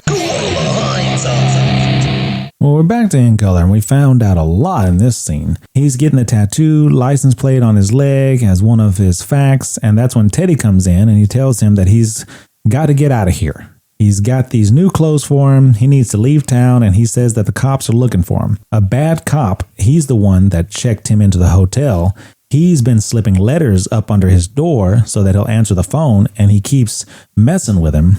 And he's telling him about the drug dealer thing, but Jimmy Grant is the drug dealer. But he was letting go like he fucking remembers. He don't remember unless he looks at something, lets him know that something's happening. Well, that's the JG. But is Teddy actually telling a legit story, or is he the bad cop calling, etc.? Well, like, it's like, who the hell do you believe? Teddy tells him that he is a snitch for him. He's an out-of-town cop. And if the in-town cop finds out that he's helping him, he's going to kill him. Which I did notice that he seemed a little weird about that Bobby Munson character in the reception. He seemed to because when he came in, he was like, oh, you're the detective or the undercover cop. He's like, ooh, like, let's talk outside. So while Teddy's thinking he's back there changing clothes, he finds a picture of Teddy that says, don't believe his lies. And so he figures, Teddy's full of shit. And he takes the bag and he sneaks out the back window for some reason. I don't know why he used the back door. But the tattoo parlor and heads to Natalie's bar where he parks. And she comes up to the car and says, hey, Jimmy. Oh, I thought you were somebody else. Yep. So you already know. She knows that's Jimmy's car. He's in Jimmy's car. So I'm starting to believe at this point that is Jimmy's car and that's Jimmy's clothes. And yeah, he fucked Jimmy up. Something happened to him. So back to the black and white scene. He's on the phone with the officer who's telling him that Jimmy, he's running the drugs out of the bar through his girlfriend, and that he's in the lobby. The cop is in the lobby. And so Leonard takes all of his whole base of operation, packs it up, and leaves and goes down to the lobby area to see this cop. Turns out it's Teddy. And he says, Officer Gamble. And Teddy looks at the receptionist desk and he's like, yeah, come this way. And Okay, that's too soon. He's about to write Gamble on the picture and he says, just Teddy. He says, don't write Gamble. Just Teddy, I'm undercover. And Teddy gives him a piece of paper with the directions that Jimmy is supposed to be at where to meet him. So he says, Lenny, make him suffer or make him beg or something like that. Yeah, make him beg. And then Lenny goes out to the abandoned area where we see at the beginning of the movie where he was. And that blue truck? Yeah, and Jimmy G gets in there and he starts hollering, Teddy, you here? Which you also see how Lenny actually dresses. He wore jeans and then a flannel shirt with a vest thing over it. Yeah, he goes in to find Leonard there. And Leonard goes in to rough him up a little bit. And he tells him to take his clothes off and then chokes him out. Which Jimmy kind of seemed weird because he took his shirt off and he took his jacket off. He took his shirt off. And then that's when Lenny was like, take your pants off. And he's like, take my pants off. Like, whoa, what you need my pants off for? Do, man? You can just shoot me, please. Just shoot me. While Jimmy is saying what he did or all the stuff that you can have so you don't kill him, he said, there's 200 G's in my car. You can take it, man. Leonard says, I don't want your money. I want my life back. And he drags him down to the basement area. Which, did you notice that Jimmy ended up being like, oh, you the memory guy. Mm-hmm. So how does Jimmy know Leonard? Because, I don't know, because he's a local retard or something. Like, it's not really coming together. Well, at this point, the scene goes into color. Like, it doesn't break. It just fades into color. So we're kind of at a point where in color scene and the no color scenes are meeting. Teddy shows up and then he runs outside and Leonard runs outside and he's like, hey, there's a guy in here. He needs help. Do I know you? And wait, so he says no. Is Jimmy a rat? Jimmy is a drug dealer. Yeah, but is he a rat? He's a human. No, I mean, like, is he a snitch? I don't think so. I think he's just a drug dealer. So he's supposed to meet up with Teddy to get him drugs, to give him drugs, and he's supposed to pay. Teddy's the informant, so I think they're trying to find the main guy. Dodd is what I'm thinking they're looking for. To do what? Arrest him or kill him. But why would Jimmy need to do that? Jimmy's going to lead you to him. Jimmy is a rat. No, I don't think Jimmy knows about Teddy being a cop. I think Teddy is undercover, and Teddy's trying to get past Jimmy to find out who his dealer is. Oh, That's what I think. Okay. I was getting that he was a rat vibe. Okay, go ahead. Yeah. So he goes down there to check on this guy, and Jimmy's dead. Well, Leonard decides to whack Teddy in the back of the head. So Teddy starts explaining, I'm a cop, Leonard. And he finds the badge and says, you are a cop. And he says, yeah, I'm the one that's helped you out, helped you find him. And Leonard says he's kind of not believing that he's the guy, that Jimmy was the guy. And he says, yeah, James Gamble, that's the guy, John G. And he said he was dealing drugs out of the motel you're staying at. That's how he knows you. He asked Teddy, why did Jimmy know about Sammy? You tell everybody about Sammy. Sammy Jenkins, Sammy fucking Jenkins. Which, did Jimmy actually say Sammy, or did that just come in Lenny's I think Jimmy head? said Sammy something. Yeah, because he ended up saying Sammy. That's the part that I don't get, because he ended up like saying Sammy, but he felt and he was already dead. My thing was, he was already dead, but then when he came down the stairs, like dragging him downstairs, that's when it happened. Bro, what? Yeah. How are you whispering your fucking death? Yeah, I don't. Leonard starts talking about what if there are some details, or Teddy says, what if there's some details you don't want to remember? And then says, Leonard says, what are you talking about? Teddy says, oh, nothing, like your wife surviving the assault, her not being able to handle your condition, the insulin, Leonard. And Leonard argues that his wife never had diabetes. And Teddy says, are you sure? And Leonard says, yeah, you think I wouldn't know my own wife? And Jimmy isn't the guy. Yeah, he had a flashback of like him putting insulin in her leg, like pinching her. Pinching the leg. She said, ow. But he's like, but which is it? I remember it that way. Which is it? A mind fuck that he's trying to get him? Like, what is the truth? I think this is the actual story. Well, Jimmy's the guy. Teddy says, Jimmy's the guy. And Leonard's like, no, he's not the guy. And Jimmy says, what does it matter to you? And Leonard says, I'll remember it. It'll be different. And Teddy says, yeah, I thought so too, but it wasn't. John G., you killed him over a year ago. I helped you find him and nothing changed. Teddy says, I was the cop that helped you out that night. And he says, I thought you deserved some type of revenge. So we found the guy that cracked you in your head and fucked your wife. We found him and you killed him. He says it was just a couple of junkies who didn't realize the woman didn't live alone. And you got him. You killed him. So Teddy, as a cop, is okay with Leonard killing somebody? He said, I just thought that this would stick, but it didn't stick. Just like this won't stick.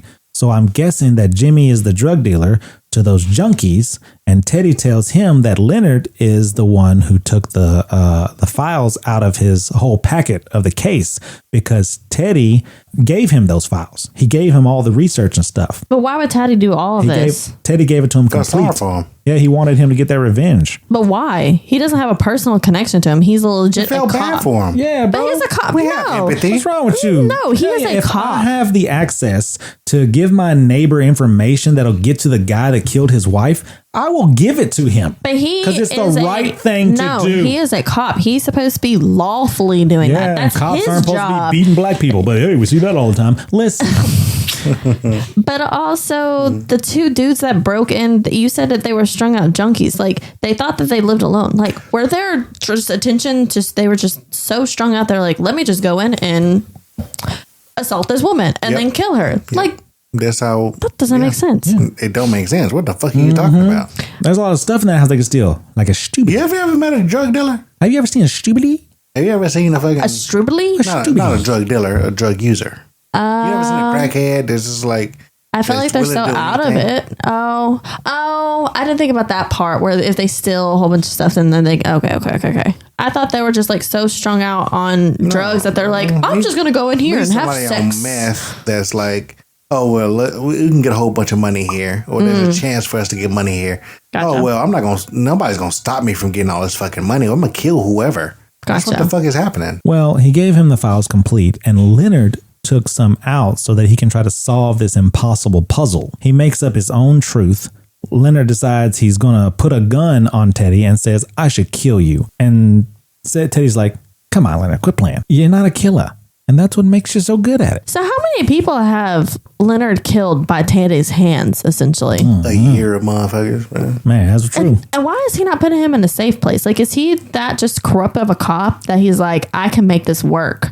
Because I can get him, like, I'm playing him to kill who I need to kill. My thing is that, like, okay, so if that's me, I'm... As Teddy or Leonard? Teddy. Okay. If I'm Teddy, I'm leaving this motherfucker as soon as I get just a little bit of money, bro. Just like, I'm going to set up a John G, say that it's him, kill whoever, and get the fuck out of there. Because, like, how many times did he come in the car? Too many times. He was in all the scenes. He could have just opened the trunk, got the cash, and left fucking town. I guess he didn't think about looking in the trunk because he didn't know that the money was in the trunk. He did. He did know? Yes. Oh, I didn't know that part. He said... Teddy did. So why didn't he just pick the money? He's like, yeah, there's 200 G's out there in the trunk. What am I supposed to do with that? And he's like... It's not a whole conversation. Well, but they walk outside, and before he gets in his car, he takes Teddy's keys and throws them. And he gets into the truck, and he's sitting there thinking to himself. And he's like, you think I want to have some kind of mystery to solve? Yeah.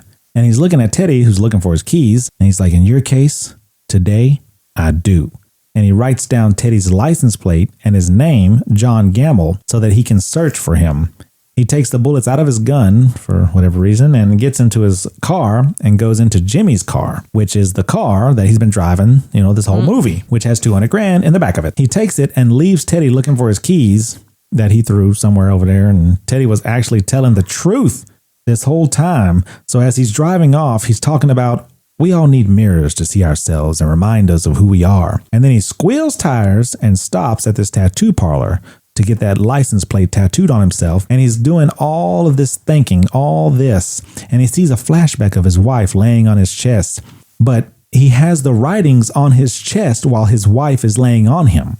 So he's been doing this for at least a year, is what Teddy said. But I'm trying to figure out this murder, like if he solves this puzzle, that's not really a puzzle, killing these people that don't really need to be killed. And then he says, where was I? And then the screen goes black and the words go up on Memento. Okay, so pause on this part. So when he was in the truck having all these like, I'm going to make Teddy be my next victim, essentially, he had the picture of when he killed the original like wife killer. And that's when he either crumbled it up or burned it. So this was at the very beginning of this movie, correct? So did he have that picture the whole entire time? Or just... He got it. In the beginning? Yeah. Of burned up Gamble, Jimmy did? Yeah. Yeah, where you only seen his arm. Okay. When we go from non-color to color, because color is way past. Color is way past. And then non-color was more recent. Or is backwards. Yeah, the colored was... Yeah, other way around. Color is more recent and non-color was way past. Okay. So I'm assuming that the week before when he was in 304, is that what it was? When he was in 304 was when all the black and white stuff was happening. Okay. So that's what I'm assuming is happening. So it's like he had that a week prior, maybe. Okay.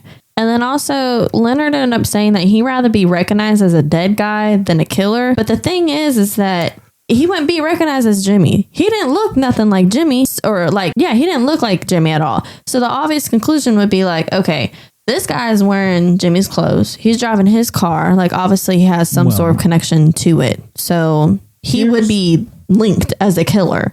Here's the movie explained, okay? The main character, Leonard, worked in insurance, verifying claims, like he said. At one time, he did work on a guy named Sammy Jenkins who claimed to have no short-term memory, but he found out that Sammy was faking. Later, a guy broke into his house, attacked his wife, and knocked him out, which gave him a real case of what Sammy pretended to have. Now, Leonard couldn't form new memories and couldn't do his job anymore. His wife thought that he might be faking it too, so she decides to test him by having him give her insulin shots several times, only a few minutes apart. She dies. As a way to cope, Leonard then convinces himself that she actually died during the break-in and moves the part about her testing him and dying over to the story about Sammy. Now convinced that the man that broke into his house and caused his memory loss also killed his wife, he starts looking for him. He gathers clues to the man's identity. He gets them tattooed on his body so that he won't forget. One of these clues is the man's name is John or James, and his last name starts with a G. At some point, he meets a cop named John Gamble, or Teddy. With help from Teddy, Leonard finds the man that broke into his house and kills him. The problem is that shortly after he does, he forgets.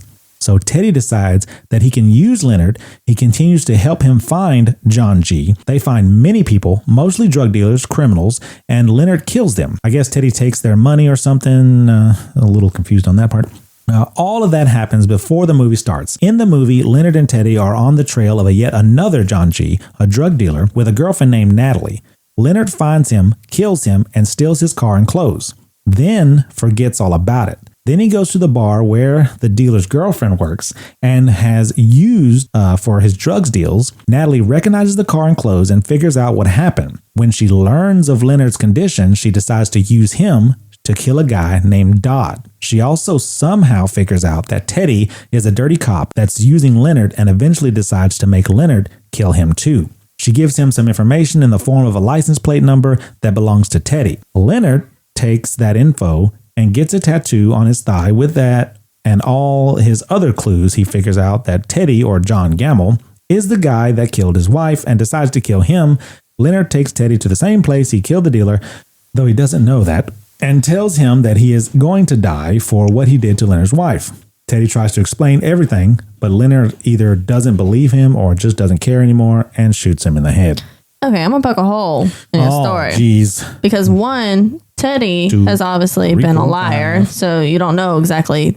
And then two, he would know that his wife is a diabetic because that is a long-term memory. There is no way that he could forget that he didn't, or his wife wasn't a diabetic and he helped give those insulin shots. So I took it as that story was false, and that was what Teddy was lying about to make him. One was they were misremembering that. But that's a long-term memory. He should know. But it's like in two of these scenes was like a flash of this guy as Sammy. So it's like the first time was when he was in a mental hospital. The second time was when he was giving a woman insulin shots. So I'm thinking that was real. Oh. Thinking you're real. But my whole thing is like, I don't want to poke holes in it, but how does she know? Who's she? Natalie? Natalie knew about Teddy, because only way she would know is if he looked up the sixth clue. Which she did say that a cop did come in to the bar before Leonard did. And Jimmy was supposed to meet a Teddy. Yeah. But never came back. So I don't know. She did see him in person. I don't think she knew this guy as the cop. Right. But that's my whole Unless confusion. because the picture of Teddy, she could have seen the photograph that Leonard carries around saying Teddy and put it together that they knew each other. Because at one point in time, she's like, "Why are you covering for Teddy?" And he's like, "I'm not. I don't know what you're talking about." This is mind fuckery. After that, we get into our facts. Yeah. Did you see at the end? I think there was an end where the heart, like when the wife was laying on the chest. Did you see the new tattoo where it says "I've done it" over the heart? No, I didn't see that. Yeah, he ended up getting that tattooed when he was, I guess, thinking about it, of like his wife laying on him, et cetera, et cetera, et cetera. But that was my thing too. Is like, after he actually killed the guy that killed, he claimed to kill the guy that killed his wife. Why don't you just go ahead and get a tattoo and say, "Yeah, I've done it," or "I killed the guy," or stop looking for the person because you've killed the person that killed your wife or whatever. Well, what I thought was weird was the scene where his wife was laying on his chest and he had the tattoos on his chest, like so and so raped my great my wife and all that crap. I don't understand. I wasn't in this part when they went over the detailed scene where the wife ended up getting attacked and things. So I was a little confused when he was explaining it with the file that he has and how the cops didn't believe. But he didn't get hit in the back of the head. He got shoved into the mirror. So they were talking about what did they say that he got hit in the back of the head with? Sap. So how was that explained? Did he get hit in the back of the head? Because it looked like he just got pushed into the mirror. Hit and pushed same time. So there was two guys that was in there and That's attacking. What he claims there was, but like we said at the end of the movie, he created that memory. Oh, so all of that memory is just not the facts at all. Yeah. Oh, okay. All right. Okay. Well, let's get into some real facts, though. Extra, extra, hear all about it. We got the facts. All right, guys, I'm going to start this bad boy off with a non-linear narrative. The film is famously told with two interwoven timelines, color sequences running backwards, and black and white sequences running forwards chronologically. Grizz? All right, Christopher Nolan drew inspiration from his own dreams and the concept of anterograde amnesia. Koala. The medical condition experienced by Leonard in this film is a real condition called anterograde amnesia. Wow, I messed up some. You messed up the first word, I messed up the second one. The inability to form new memories after damage to the hippocampus. During the 1950s, doctors treated some forms of epilepsy by removing part of the hippocampus, resulting in the same memory problems. Panda. Based on a short story. Christopher Nolan's screenplay is based on his brother Jonathan Nolan's short story Memento Mori. Grizz? All right, awards and recognition. Memento won several awards, including a Academy Award for Best Original Screenplay by Jonathan Nolan and Christopher Nolan, which I didn't know that he had a brother. Christopher Nolan had a brother that worked on this movie with him. And a Golden Globe for the Best Original Score was David Julian. Koala. During Teddy's line, "You don't have a clue, you freak," director Sir Christopher Nolan felt that Teddy did not quite nail the end of the line, so he decided to re-record the last two words to his liking, delivering them himself. Therefore, in the final films, the words "you freak," as we hear them, are actually being said not by Teddy, but by Nolan impersonating his voice. Teddy was unaware of the dubbing until an interview for Memento. Panda. How about that? Memory aids. Leonard relies on Polaroid photos, handwritten notes, and tattoos to keep track of information. Grizz? Many of Leonard's unique voiceovers were improvised by Guy Pearce. Koala? Is it Stephen or Stefan Tobolowsky? Stephen has stated that during his audition for Sammy, he had mentioned to Sir Christopher Nolan that he had experienced amnesia personally. A few years earlier, he was given experimental painkiller that induced amnesia for a surgery he had undergone. He ended up saying that it may have helped him get the part because no other actor would likely have had his first-hand experience. Panda? Chronological cut on DVD. The limited edition DVD allows viewers to watch the entire film in chronological order. Ooh, nice. I would be interested in watching that. Grizz? All right. Carrie Ann Moss personally recommended Joe Polignano for the role of Teddy. Having become good friends while they were working on The Matrix, Christopher Nolan and his producers reserved this because they were sure Polignano's screen persona was often overly villainous, which was a match for Teddy. But when they met him, they decided the talent was made just right for him. Nolan later praised Polignano for having brought the right amount of subtlety to the performance as Teddy. Koala? The film took 25 days to shoot. Panda? Ooh. Critically acclaimed, Memento was highly praised for its innovative storytelling and exploration of memory and self-deception, earning Academy Award nominations for Best Original Screenplay and Best Film Editing.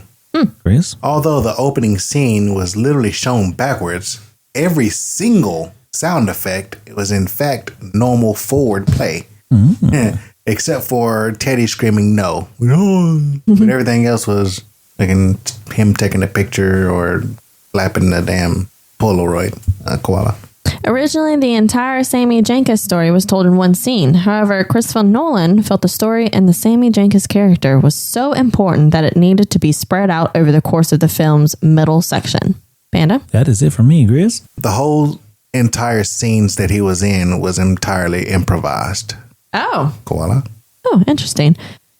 Christopher Nolan loves how Teddy randomly pops up unannounced as if there is a whole side story that we're not seeing. Teddy already being in the car when Lily gets in at one point was Joe's idea. Grizz? Christopher Nolan addresses the question some people have of how long Lenny can keep hold of certain memories. Christopher Nolan stated that he can keep things in his mind as long as he pays attention. So depending on how much is being thrown at him, that time span can vary.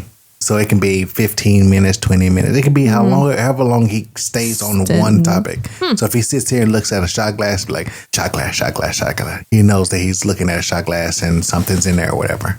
But as long as his attention is on it, then he can keep that memory. That's how the whole pen scene with Natalie, he got distracted with the car, and then he completely forgot to write down. No, he didn't get distracted by the car. He got distracted by whenever she closed the door. Yeah. Then it was like, who is that? Right. Gotcha. What's going on? Okay, I forgot. What's going on? Yeah. Koala. Christopher Nolan wanted to bring in a lighter mood throughout the middle of the film. He felt it was important to switch up the tone to keep the repetitive nature of the film's structure from becoming tedious. The director also wanted to bring in some of the trappings of an action star having to cope with the blunders of a short-term memory loss, hence the moment where Lenny smashes in the door in the wrong room. Grizz?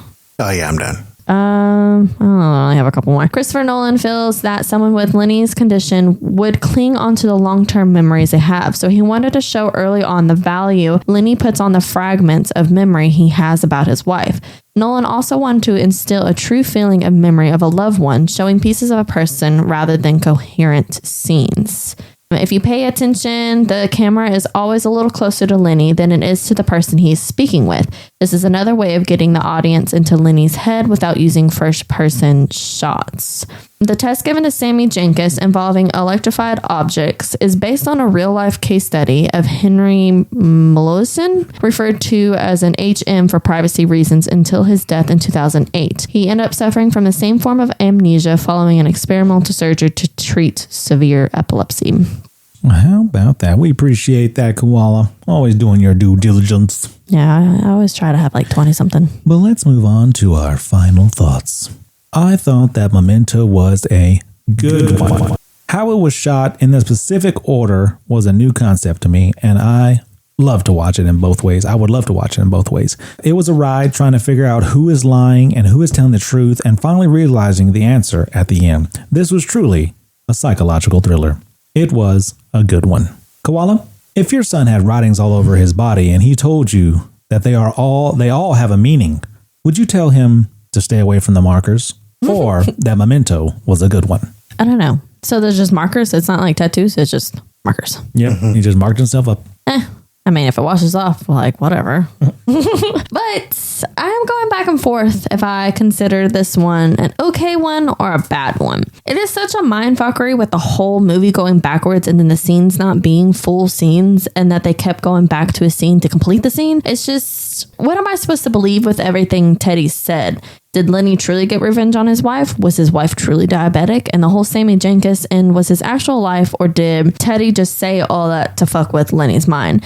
I did have to watch this twice to pick up on the clues about Lenny wearing Jimmy's clothes and driving his car. I think the whole Lenny calling the prostitute up and doing the whole scene about her arranging his wife items in the room, slamming the door, and etc. And even him burning wife's belongings was unnecessary. I also think that the character, was it Dodge or Dodd? Is it Dodd? Was pointless. The movie was a little too long and a way too moving parts with all the info supposed to keep track of all the clues in each scene, but the scenes are split into many parts, so it's just hard to kind of keep track of for me. I think if it was all from beginning to end straightforward, it would be a better movie.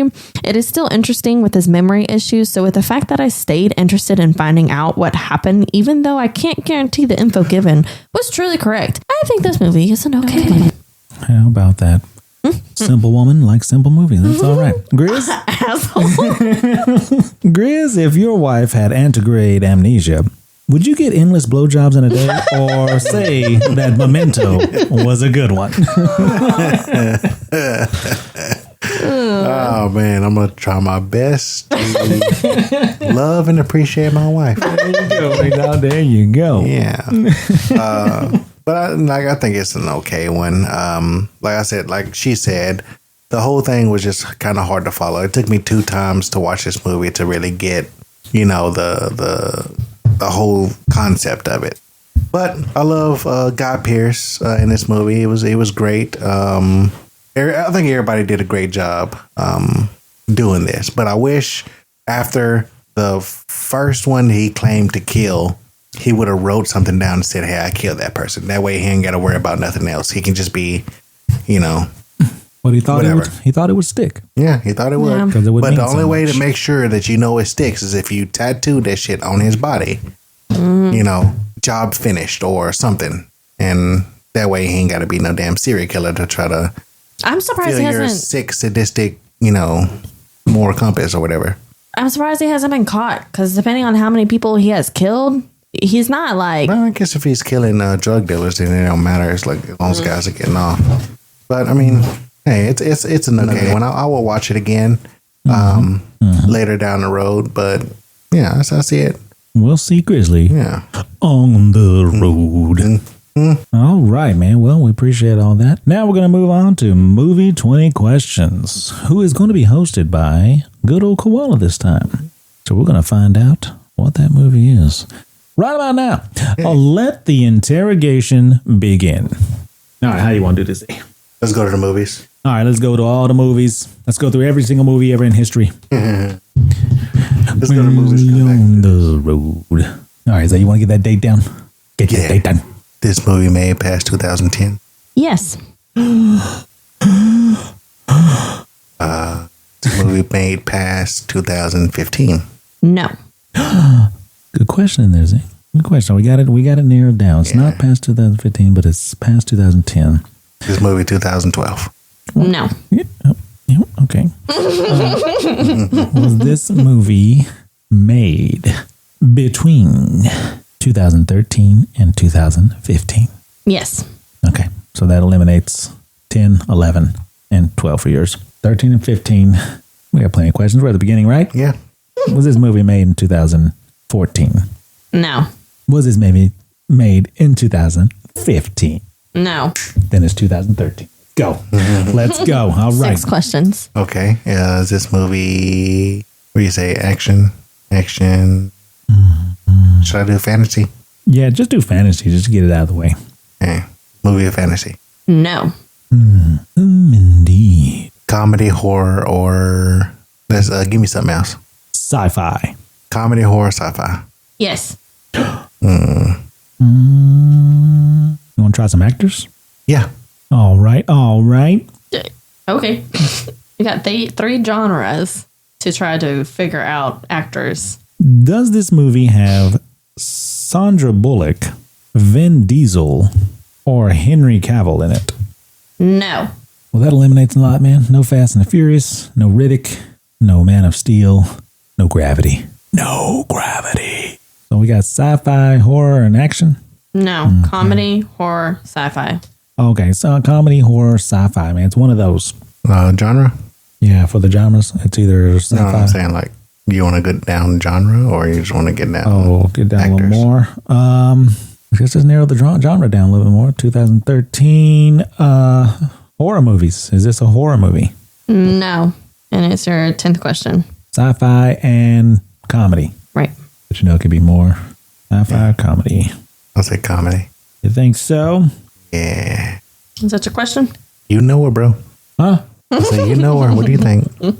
Oh, sci-fi comedy. Boom, boom. Could be sci-fi. Could be one of those damn Harry Potter movies that came out super late. Harry Potter. Could be like a Harry Potter.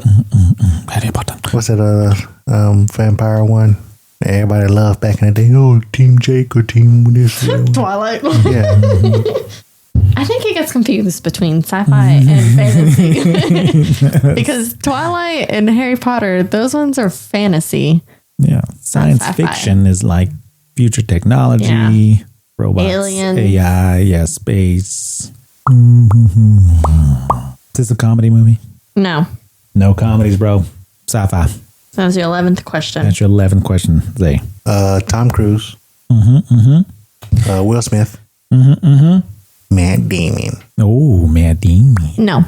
None of those, big dog. No, I was asking Brandon to ask this question, but Okay. My bad. Damn. we can go back. Damn. This is all no. My bad. Jesus. At least we know it's not on those. Yeah, we got it down. We'll take that question off, Sam. All right. Yeah. Does this movie have to do with aliens? Yes. Does this movie have to do with aliens taking over humans' bodies? Yes. All right. Is this movie from a book? Yes. I think we got it, big dog.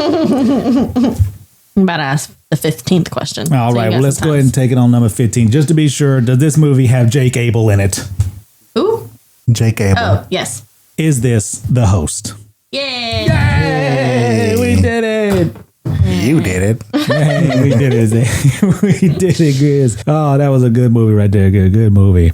No, You've it never was seen it it. was a good pick. I meant Yeah. not a good movie. It was a terrible movie, Yeah. but good pick. He's never seen it.